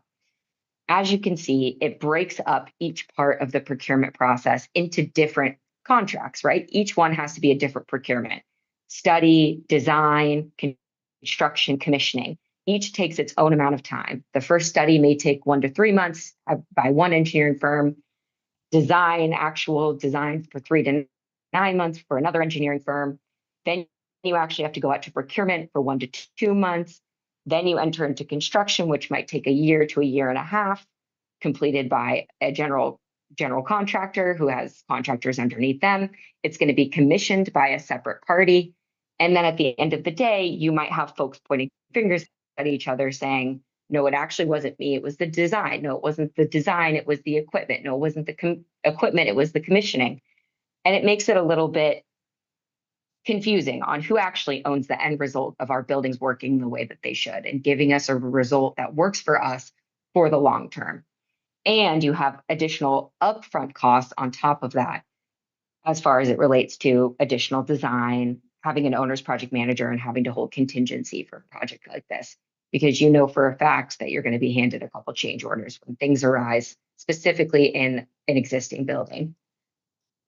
Alternatively, when you think of performance contracting and the true cost of a project, one, it means that it's typically a lot quicker, because instead of having there be gaps between the different phases of a procurement process, it's all streamlined because it's all under one firm. So once you select your energy services company to work with, they are leading you through every single step in this process.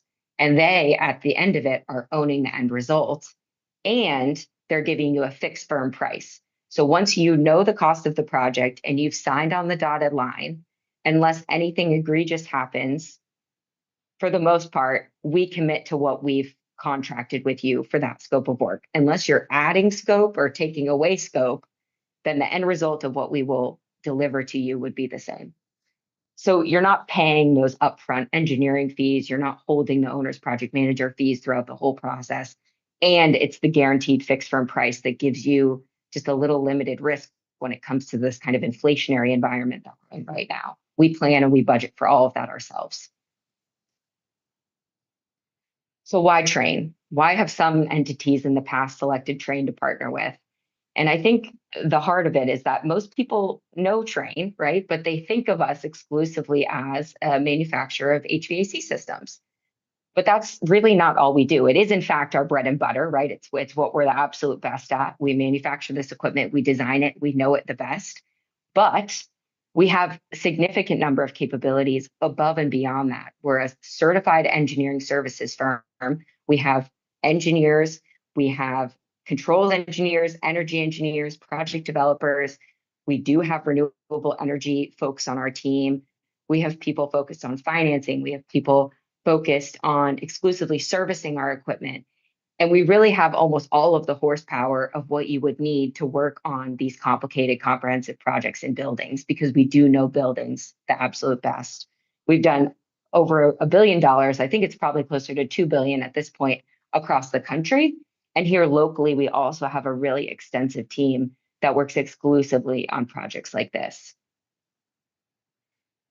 And that advantage that I talked about earlier of us being a manufacturer of equipment comes in handy specifically for these projects because usually the number one and or largest scope, as was mentioned earlier, is HVAC equipment. So when you're buying directly from a manufacturer, there comes a certain unique preferred pricing when you're getting our equipment priced directly from the factory and we're not marking it up. Because when you work directly with us, it does come manufacturer's direct pricing to you. We have a super solid local track record. We've never missed a guarantee, which again, as I mentioned, is a core part of these types of agreements. And when I say we've never missed a guarantee, we actually yearly, as a part of these contracts, are required to measure and verify savings and provide those in a report to you. And if we miss the guarantee, we actually have to write you a shortfall check for the difference. So it's an actual legitimate guarantee that can be used to fund projects like this. And we've done an extensive number of projects like this, over 130 million to date here just in New England, here locally, and almost all through Chapter 25A11I. So specific procurement expertise is key. And then lastly, I promised I would talk about the how and what is the actual process of entering into a performance contract through Chapter 25A11I. And it's quite simple. The first step, which is the easiest step in my opinion, is to submit an RFQ onto the central register. So an RFQ is a request for qualifications. That's the bidding style of this procurement. And it's just that, it's for qualifications of an energy services company in the local area. It's a DOER template, so you can actually go onto their website right now and find the RFQ. And the only information that's really asked of you is some information about your buildings and their energy use and how long you want to give energy services companies to respond and who you want them to respond to where they should drop off their information. But other than that, it's pretty boilerplate language that's very simple for you to pull together and submit. Once you've submitted and you start to receive responses, usually it's pretty normal to receive 3 to 10 energy services companies respond. You select your energy services company after having reviewed their RFQs, which usually include project resumes, team member resumes, references, capabilities as a firm, financial performance, etc. Once you select your energy services company, then you would enter into a detailed audit agreement. So I put together this schedule as of today. So February 2025, you could submit an RFQ tomorrow. You could select your energy services company in March. And then almost immediately after, you could even execute a detailed audit agreement in March if you were to move quickly, because it's another DOER template. So it's available to anyone. And once you execute a detailed audit agreement, that's what starts the process of engaging with that energy services company. They would walk through all of your buildings that you include in your RFQ. They would come together with a list of energy conservation measures or improvements. And that usually takes 1 to 3 months, depending on the type of and scope of the projects. And then you would select your project and we would pull together a fixed firm contract. So a firm contract scope with proposal, pricing, and guarantee all in one. Could have that to you as early as probably July. And then depending on what types of approvals you would need, maybe a special town meeting approval, I'm just guessing, in October of 2025, just because of the length of these types of agreements, I would imagine, although I'm no expert. Once you have the necessary approvals to proceed, you could then execute and proceed with financing secured starting in as early as, let's say, October. Once you have that approval and we have an executed contract, we would then immediately be able to start implementing upgrades. So depending on the scope of work, if it's building envelope or lighting, we might be able to do that right away. That might be something that we could start implementing in December 2025. But if it's the geothermal heat pumps and that's something you're looking to implement, that would most likely, we would need to start ordering equipment, get all of the supplies locked in, wait for lead times. And because of the nature of that type of a project, some stuff we might be able to do when kids are in school, but usually because of how in-depth it is, you would want an unoccupied space. So we'd be looking at summer of 2026 for that type of work.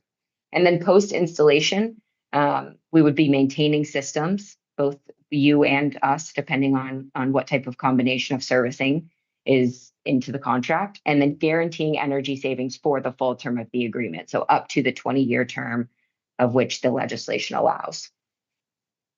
Typical funding Also, this is a bit of a complicated slide. Do we have any questions? Should I pause for questions here? No questions for me. Any other of my colleagues? I'm seeing no. Please continue. Okay, thank you. And then typical funding mechanisms. We mentioned this briefly, but the legislation does not care how you decide to pay for a project of this nature.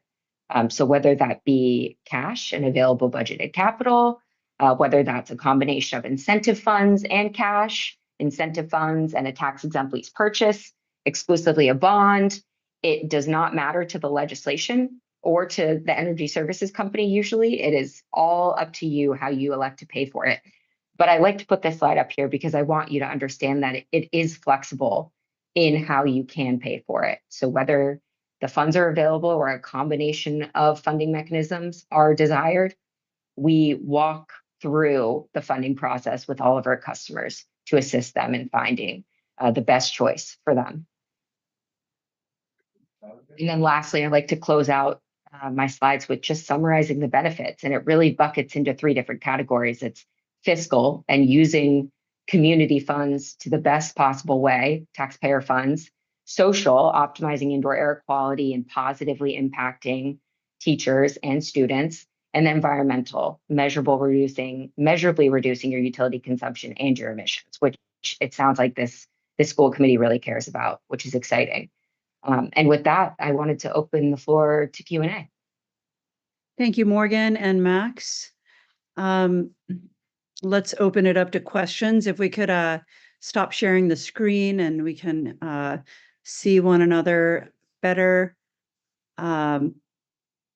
Terrific. Thank you so much. Thank you for letting me share. Yes, absolutely. And I'm not sure that is linked to the agenda, but Annie, can we make sure that we've acquired the presentation and that we link it to the agenda? Terrific. Yes. Thank you so much. Questions from the committee? Morgan and Matt, thank you. That was really helpful. I'm still trying to understand the funding scenario that you outlined. And one of the other documents you sent out had in bold letters or capitalized letters, no capital outlay. And that's what that implies there. So just like the previous proposal or outline we had from CHA, $9 million to do this geothermal work. We've got that on the table. And the one question we'd ask is, we just spent a bunch of money to have that. Hopefully that can be incorporated into this process. We don't have to do it all over. Secondly, though, but I'm just curious, so we have that $9 million project in front of us. You all are, I'm not sure what you call it, preferred manager, sole contractor. So we're financing the $9 million. How do we actually do that? Is there an option for no capital outlay? Yes. So I've worked with a number of customers who have financed projects with no capital outlay, and that is through the utilization of those energy savings. So I think what's helpful here is to, in this procurement, when you're thinking about it, think about it as a comprehensive project. Yes, the geothermal would be a huge portion, right? The 9 million is large, right? But there are opportunities, it sounds like, for efficiencies across the district that are not just geothermal, right? It could be upgrading control systems, and through scheduling and set point adjustments, you're saving energy. It could be through lighting upgrades. It could be through some pretty simple building envelope upgrades. And what we do is we take all of those different opportunities for saving energy, we bundle them together, and think about it like this. You used to be paying your utility bill up here. After doing your comprehensive energy improvements, all of a sudden your utility bill drops down to here. That difference of what you used to be paying the utility company, now you're going to use to, over the next 20 years, pay off the $9 million. I have structured that before to where there's no capital outlay. I'm not going to promise that in this case there may not be any capital outlay, but there's a possibility that it would either be little or minimal if you investigate more than just the scope of work. Okay, thank you. That's helpful. That's sort of predicted. Are you also assuming an increased rate of, I mean, essentially you're saying if you're paying $100 now, because it costs $200, that extra 100. Yeah, I get it. So the other point is financing through you or financing through us? And I'm literally just wondering if we go talk to the town, we're asking for $10,000 for them to do a bond to increase tax rates to fund this, or is it an alternative financing mechanism? Yeah, so we typically do not finance ourselves, but we would assist you in going out and securing financing. So we've helped entities pull together RFPs for financing. The typical companies, TD Bank, Bank of America, for tax exempt lease purchases. That's an option that's some people consider off balance sheet financing, usually a little bit of a higher rate than a bond, but has different types of benefits. But a bond is also very available to you, and like I said, usually has favorable rates. So it definitely, Right. I would advise you to consider all options and see which one's the best for you. Thanks. Yes, I mean, to your point earlier, we typically include a pretty conservative 3% escalation for energy costs. Sure. Yeah. And include an interest rate too when we do our long-term cash flow analyses. Yeah. And then how do you actually translate that to town's benefit? So if we're paying $200 now, paying $100 after all the retrofits, but we still continue to pay those $200, just $100 is going now for the debt. I would keep your budget the exact same. Yeah. Keep your budget at $200 and know that 100 of those dollars now will be going to paying off the debt. Yeah. Morgan, when do projects also include solar as a means for that cost recovery? They have before. It's definitely something that we investigate as a part of our investment grade audit is usually solar as a component, because especially when you're adding cooling in some places, that increased energy need paired with solar and the incentive is available specifically through the Inflation Reduction Act there too, make it pretty favorable. So that is something we investigate too. And it's up to you whether you choose that scope as something you're interested in pursuing as a part of the comprehensive project. I've seen some people, we hand them the menu list of items at the end of the investment grade audit and they go, great, we're going to do all of it, $12 million, sign on the dotted line. And I've had others, I mean, I think Dr. McKenzie, you mentioned this earlier, phase it and say, I'm going to focus on this one scope of work and this one school as a phase one. Next time, in the next couple of years, I want to do a phase two, and that will be this scope of work or this school, and then phase three and so on. So it really is up to you whether you want to take almost an all-in approach to every scope, or if you want to phase them specifically out at different time periods. Would add to Morgan that if for customers that choose to phase it out, we will also help advise the customer on what's the best way to phase it out. For example, which systems can go together, which systems can help from a constructability perspective, from an engineering perspective, right? Go hand in hand. For example, if your goal is to improve your indoor air quality, improve moisture control, humidity control, then it makes sense to implement building envelope together with heat pump system or other adding cooling system, right? And the utility programs generally agree with us. That's why they offer comprehensive bonus, sometimes on top of the traditional buckets of incentive programs as well. Very good. Other questions from the committee?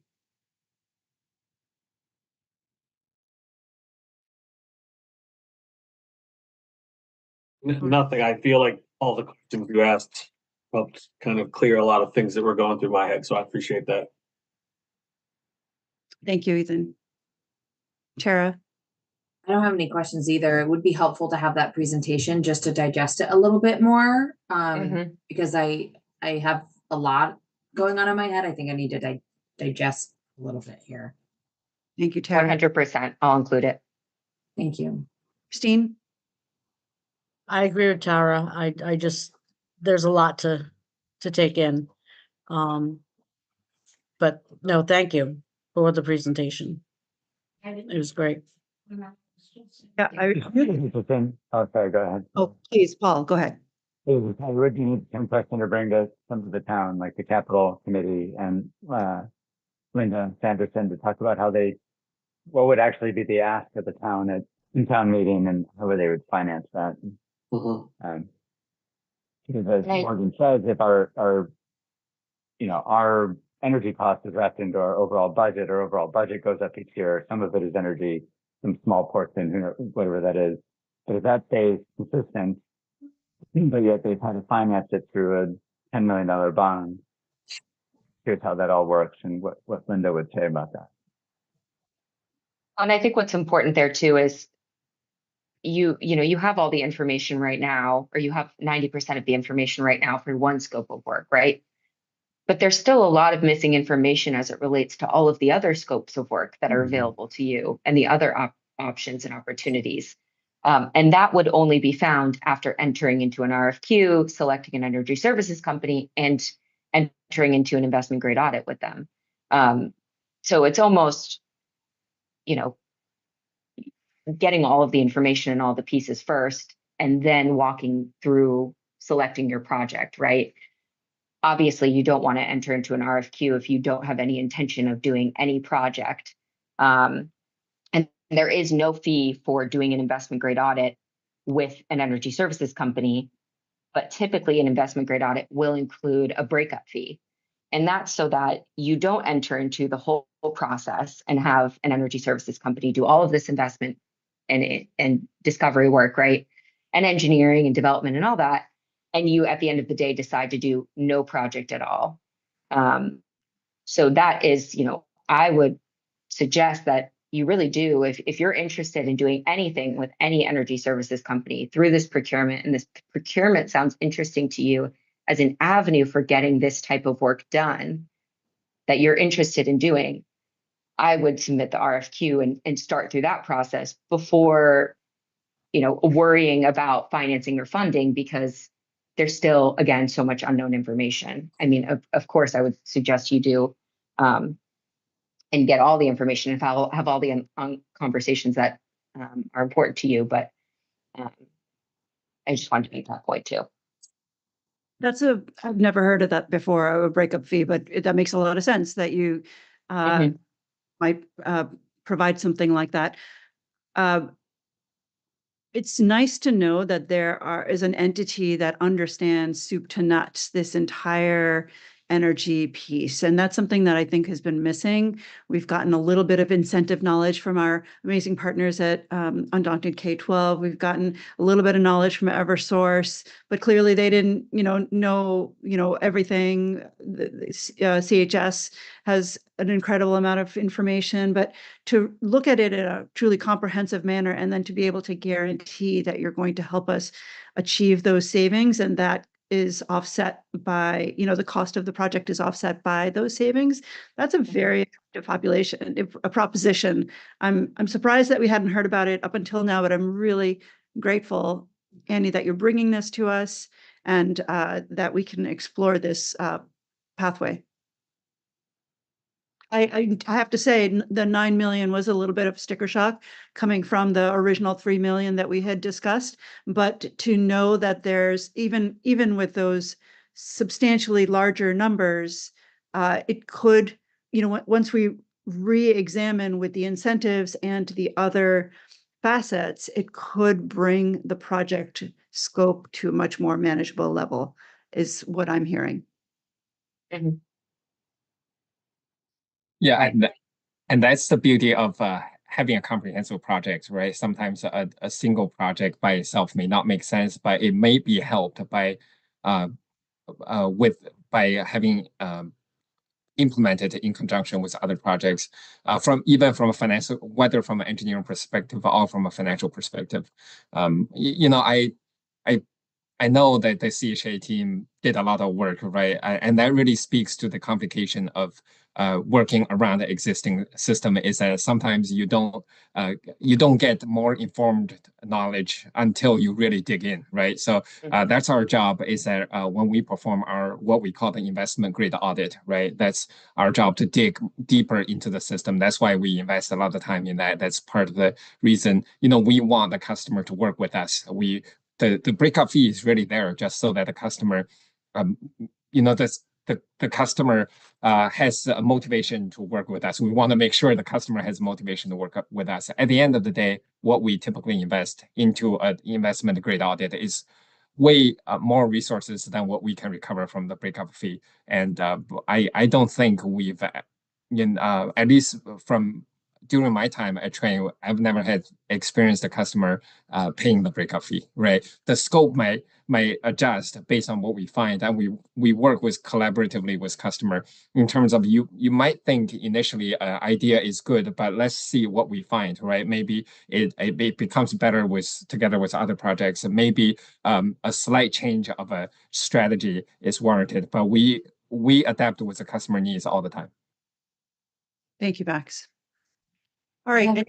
I have one question. Yes, please. This might actually be more for Annie, if Morgan and Max are not aware, but I'm just curious if any other districts in the state have kind of used this route in order to manage and achieve all the different projects that they're looking to do.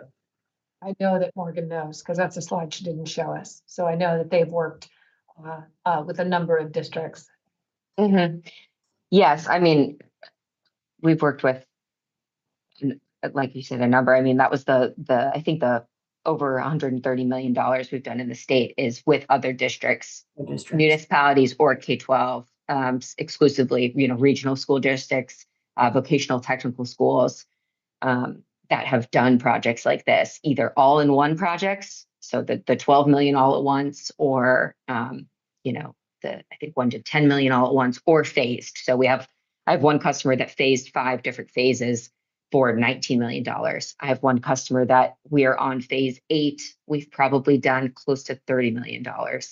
And then I have a couple customers right now that have done $2 million or $4 million. It doesn't have to be these massive scopes of work. But once the procurement path is there for you, it's available for phasing or for future work for up to the contract term. So up to those 20 years, you can utilize this contract any way you like, as long as it fits within the scopes of work. So if something comes up in the future that we hadn't discussed, in those contract terms, we can work with. Right. Like we were engaged with a school district, and we had picked a phase 1 project, which was just the HVAC systems and controls at one school. And a boiler went down at another school. Since we had evaluated it in the RFQ, in the investment grade audit, and it was a part of that investment grade audit report, we were able to do that as a small amendment to the contract so that they could repair that emergency boiler. They didn't have to go out and get 3 bids and do the emergency procurement. We were just able to do that within our contract, and they found that really, really helpful, just for speed and knowing that it would be done the right way. Morgan, sorry. what percentage of that 130 million was new school related work versus existing schools and deep energy retrofits? So my team is the energy services team. We exclusively work in existing buildings. So we do not work on new buildings. We sit next door to the equipment team, which focuses mostly on new buildings, and they do some retrofits. Obviously, they select the equipment for us, but our contracting team exclusively works on existing buildings and doing these deep energy retrofits. And it's your contracting team that has generated 130 million in revenue in the state. I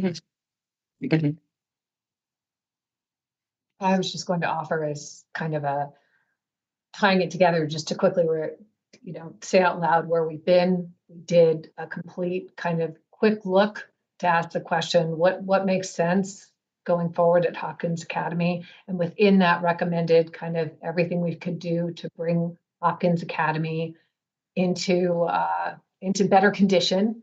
One of the things we identified were the boilers. And from there, we said, do we want to stick with legacy energy, or do we want to explore this other path? As we started exploring that path, we got connected with K-12 Undaunted. We started working with Clean Energy and Mass Save, and learning a lot along the way. And then I was so pleased when I was at the conference. Every project that we've done in this district has been traditional bid spec projects. it's fine, but you know how long they take. You've experienced this now and things that we've wrapped up. And so knowing that this alternative was available, educated at the conference, learned about it.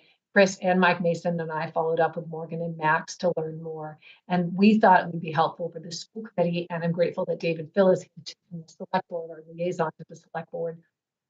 Just that you folks have this information. This is an alternative way to go.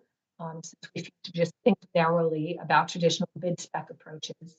And as you said, you'll digest the information and we would only move forward with an RFQ with the blessing of the school committee, but certainly give you time to review it. Most important thing is, you know, it's out there. I didn't until I went to MASC. Thank you, Andy. Christine. Would this only be for Hopkins, or could we look at the elementary school as future projects? I would say, based on what Morgan just said, that it would probably be wise to, if the example that she just gave of, oh, we have this scope of work and something happened over here, but because we were in a contract, it could be addressed in a more expeditious and I would imagine economically effective. So long as that investment study, that energy investment study included both buildings, any school-related properties, the business office, the greenhouse, which is now white or gray, or the gray house. Yeah. And also, it's one of the reasons why we wanted to make sure that David Phil could join us here today, and we extended the invitation to Molly Keegan as well. And Mike Mason also knows that this was happening, and Mike has been exposed to this information, because if the town is also similarly thinking about its other town buildings, does it make sense to do that in the analysis up front and then be able to have the choice to more quickly procure those services for a larger set of buildings? It's a good question. David, thank you for joining us. Any thoughts or comments on that? Oh, it sounds pretty promising. As you know, we've got a lot of energy related projects that we'd like to tackle, but you know, this year alone, we're looking at the possibility of a fairly large override just to do what we need to do to keep operating. So, you know, first thing is those projects tend to go on the back burner. So if there's an opportunity to move forward with something like this, I think it's a good option. Awesome. Glad to hear it. All right. Any other final thoughts or comments for the train folks or for this body and how we want to revisit this? Annie, is this something that we come back and put on the agenda for our next meeting? Do that for February, yep. Okay. Terrific. All right. Thank you, Morgan and Max, again. As I'm sure you hear, there's energy here, no pun intended. And we've been thinking about this for a long time. And this, I think, working with an organization like an energy, and I don't know the full acronym, but working with an organization like Train to help us think more holistically and across the entire town, definitely the schools, but across the town, would be strategic for us. And you will be hearing from us next month. Awesome. Thank you so much for Thank having you us for your here time. today. Thank Yeah, you. really appreciate it. Thank you. Thank you. Take care. All right, I just want to do a time check. It's 7:30. It's about half an hour past what I like to, keep us for on a given school committee night. I want to do a sanity check here, Annie. We knew the agenda was going to be robust. Is there anything on the docket that could be re-examined next month instead of this month, rather than just, Sure. I'd suggest, so this is, I know that I believe Jim is here, and I know that he's been waiting, that he'd like to give an update. That's great. The preliminary budget is extremely brief. The policy items, we could certainly move to February. Those are seconds, but if there's any need for additional discussion, we can move all policies. So we could do F, we could do G, run through the approvals and, you know, limit our updates unless there's something really compelling, and then move into executive session. Okay, let's do it. Does that sound okay, policy team? They're so sad that they can't talk about every policy. Okay, let's do this. Let's move quickly. Welcome Jim Shea. I think, here we go. I made him a co-host, sorry. I made him a co-host, and that means I think he would be able to share now, because I think you fixed that, Jim. So I can share the email if you want me to, the image, or if you have it and you want to do it. No, that would be great. I actually didn't have it. I Just sharing the been email, listening. the pictures. Folks can see that, I hope. Does that help? Yes. So I will keep this very brief. I know the meeting that you folks have had tonight, and I want to not extend it too much, but so we were just coming to you folks first preliminarily to ask your permission to use that spot, the square spot in the red square right above Hopkins Academy writing. Yep, right there. For the proposed pickleball / basketball court, which would also, after speaking with the gentleman, be able to be used as a 3-season or 4-season, I guess, depending on how old you want to play pickleball or basketball. But they have the ability to put skating rink in the pickleball court, and we would be able to use it year round. And you know, I'm starting here with you folks because, you know, it's a school committee, so I want, you know, to get your input, questions, concerns, anything that you guys have that I might be able to answer. Thank you, Jim. Let's open it up to the committee and see what questions or thoughts or concerns come to mind. Can you orient us? What would be facing the road? What's closest to the road? Both of the ends of the courts. So the long basketball court, yeah, and the side of one of the pickleball courts. So what I was thinking about was doing the pickleball courts closest to the exit from Hopkins. And so as you're looking at that picture, it would be the back side, the farthest side of the pickleball courts as you're looking at the picture. And then the right-hand side of this picture would be up against Route 9. You measured? Yes. Yep. And just to clear any worries about that, that also includes, it doesn't matter what happens with the Russell School because it's not on the Russell School property. It would just be on the Hopkins Academy property. And then no lights. Say that again?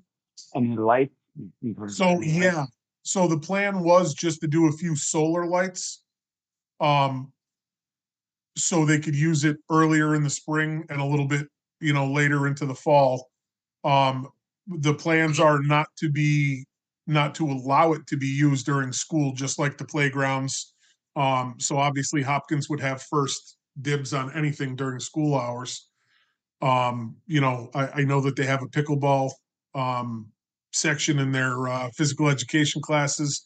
I know that they do basketball. So I mean, if they had an opportunity to do it outside, you know, maybe some of the PE teachers would, you know, be able to take them out and get some fresh air. Although it sounds like they're going to have a lot of fresh air in the newly heated and ventilated gymnasium. Hopefully. Hopefully. But yeah, I mean, this is just, you know, we're in the beginning phases of this, and we wanted to, you know, gauge your interest and see what you guys thought about that. Because I remember back when I was in high school, there used to be the old gym building there that we used to go play basketball in. And currently there's only one other place where kids can kind of join together and play basketball, and that's outside of the elementary school. And that court has seen its best days a long, long time ago. And now it's all repainted with pickup and drop off, and there's barriers out there. And, I think that this would be a great use of that space for both, seniors and the pickleball craze has really hit everywhere around here, but it's definitely hit Hadley too. We have on average of about somewhere between 40 and 70 people every Monday night in the gym up at the elementary school doing pickleball. It would be great to get them outside. Other questions for Jim? I have, Jim, you answered one question.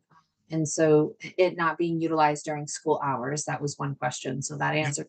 And I love the idea of Hopkins students being able to go out and utilize that.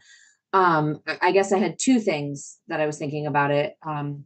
One, just knowing where we are with the geothermal project, making sure that wherever this is placed, if it's placed prior to, and knowing the cost of the geothermal project, we would want to make sure that, that takes precedence of wherever we're placing our wells, that they're placed wherever they need to be for cost effectiveness and minimal disturbance of like time and stuff. Absolutely. And then, so that was my kind of one thought about kind of where we are in another project, making sure that there was no interruption there. And then as far as the outside courts go, I think it's fantastic. I'll tell you that we go to Belchertown, who has some outdoor basketball courts, and they do summer programs for kids. They'll do pickup games where they have some volunteer coaches with their park and rec program, and kids can just get together and play pickup games, and it's designated times, and you sign up and you're part of that program, or they can have learning instruction. And so I think it's a wonderful thing for our kids to be able to have available. And I would love to be able to see Park and Rec do a lot more of that, so that people in Hadley want to, are able to do more stuff in Hadley with Park and Rec and not look at other towns. So I think it's fantastic as long as it's not something that, that can be coordinated, so that it doesn't impact any work that we may be doing in the space that's close proximity. Yep, to kind of alleviate that concern, and I'm not trying to push for this right now by any means. The last thing I want to do is slow that project down or impede it in any way, because I know that it's pretty important. But if you were to look at that picture again of Hopkins, the field where the wells were going to be drilled is probably 50 to 60 feet away from there, and that's in the spot where it, like I said in that picture, it would be from like the bottom of the large A in Hopkins Academy, and there's a square that goes back towards the park, back towards the baseball fields. It doesn't go forward at all from the plans that I've seen, so it wouldn't impact that at all.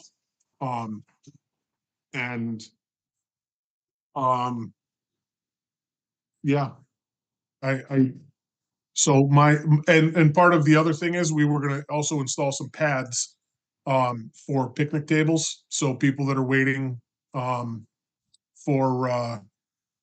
the next game up, because again, a lot of people play. So picnic tables for there and the basketball court. And that would also, again, I don't know what their policy is for the high school, whether they're allowed to go outside at lunch or anything, but it would be, something available to them to have some picnic tables to go outside, eat their lunch. I don't know if they're allowed to go out during study halls, but, just to make it available to them. And it's really cool. I love the idea right on written. Everybody can see it. Maybe skating in the winter. There's a horrible lack of basketball courts in this town. And then from a basketball family, we struggled with that. So I think it's good. I think it's a good use of the space. I mean, obviously the town will get a chance to weigh in. I assume you'd be going for soon to CPA funding. Yes, sir. For this. Yeah, so the town will have a chance to weigh in. I mean, it is a very public, visually. There's a lot of visual eyes that are going to fall on this. Give it to the public. I think it's great use. Yeah, I really do. It's recyclable materials. It's a plastic. It's a sport court. Surface. And you know, if you go on their website, it's Sport Court of New England. They, I mean, and this is all something that I'll have for you folks in a presentation further on down the road. I knew this was going to be a quick meeting for me. Next word, that allows water to drain through. It does. That also, you know, the floodplain area that we're in. There's a lot of. Yep. There was an article in the New York Times just 1 or 2 days ago about other countries doing exercise right, that it's built into their culture. Walking in a beach, you can't walk a straight line because there's volleyball games, there's people skating, dancing, all kinds of things. And just, you know, that's not Hadley. However, the idea of a visual place, basketball and pickleball and all kinds of things are occurring is it is nice. One of the things that comes to mind for me is our Smith College visit and our visit to where they were digging wells. And who was on that trip with me? Tara, Paul, Annie, Chris, you were there? No, it was just you, me, and Chris. That was it. Okay. Thank you. It was, I mean, it was messy. It was I don't want to call it a disaster zone, but it was torn up, and 50 feet is like nothing compared to the what's going to be needed for bulldozers and fenced off areas and all of that. And so I worry and I wonder, is your expectation that you would postpone the vision of building this out until such time as we had completed construction of this project, which you just heard best case scenario is summer of 2026? Yeah, we're going to do what we can do. And I don't imagine that we would get approval from anyone until we either knew when your project was going to start or finish. So this isn't something that I plan on doing this summer. So whenever we're allowed to do it, we'd like to. And that's kind of, you know, again, this is our first stop checking in with you folks. And then I have to go to the select board the 7th and check in with them and just make sure that everybody's on board. And this is something that they like, that they want for the town. Jim, I have one other question. In the analysis that you did for this, did you identify any other properties? One thing that we're very blessed with in Hadley is a fair amount of land. Of course, we want to protect that land. We have agricultural uses. But I wonder, in your analysis, what other areas you might have looked at. So one of the places that was suggested that I'd looked at and thought about was the North Hadley, where I initially wanted to do the softball field. But that's kind of, so one of the things I was looking at was where could we do it where kids could ride their bikes, where they could walk, where I have an 11-year-old. I'm not letting him ride up River Road. It's not going to happen. He can ride down the sidewalk and he can use the crosswalk and go to the school. He can go up and down the bike trail, but that's pretty much it. You know, I wanted it a place where to get these kids back outside, and, you know, it would be great to have a place in the center of town where, you know, people are driving by all the time. Parents are driving by. They know where their kids are. And I wouldn't let my kid ride up there. He'd have to wait for one of us to get home and drive him up there to drop him off. And it's kind of also cost prohibitive, because when I was speaking with Carl's site work about that, we're talking a lot more money, because now we have to put in a parking lot and we have to deal with drainage, and we have to deal with just a whole host of other issues that's going to at least double the price of the basketball pickleball courts. Got it. I like the idea of it being where you're suggesting it, Jim, because I feel like it will get utilized more than someplace in North Hadley. Like I live in the southern part of town. I'm almost in South Hadley. I'm very unlikely to go up there. So I feel like right there, it feels more central for everybody to be able to utilize. So I really do like the location. I think I share the only concern is the project that we have going on. So it might delay the. Yeah, that takes precedence. So obviously we'll wait until that's done. Any other questions for Jim before we move on? I just have a quick comment, and maybe I'm overthinking things as I often do, but if part of the basketball court is going to be facing Route 9, is there, I'm just looking at the design, is there maybe a chance that we could put some fencing up on that side or maybe around the basketball court? Not obviously, we want to keep the kids safe, but I'm just thinking about balls going flying. And if there's a fence there, it just might be a little bit safer for everyone involved. Absolutely. That's something I mean, when I spoke to Sport Court of New England, he said, tell me what you want. And, we obviously wanted the pickleball court enclosed, and I didn't think that we would really want the basketball court, but depending on how close it's going to, I mean, it's also going to be set down. Right. But kids shooting shots, anything's possible. So to rather be safe than sorry, we could have them factor in, another 8-10 foot tall fencing along that side. That's not an issue. Right. And it would make it safer. There'd be something there in case a car came off the road too that would slow it down. Yeah. So. All right, great questions. Thank you, everyone. And thank you, Jim. Sounds like that you have got a ways to go, and as do we. So appreciate you bringing this to us to consider. Thanks for having me. Thank you, Jim. Thank you. Take care, guys.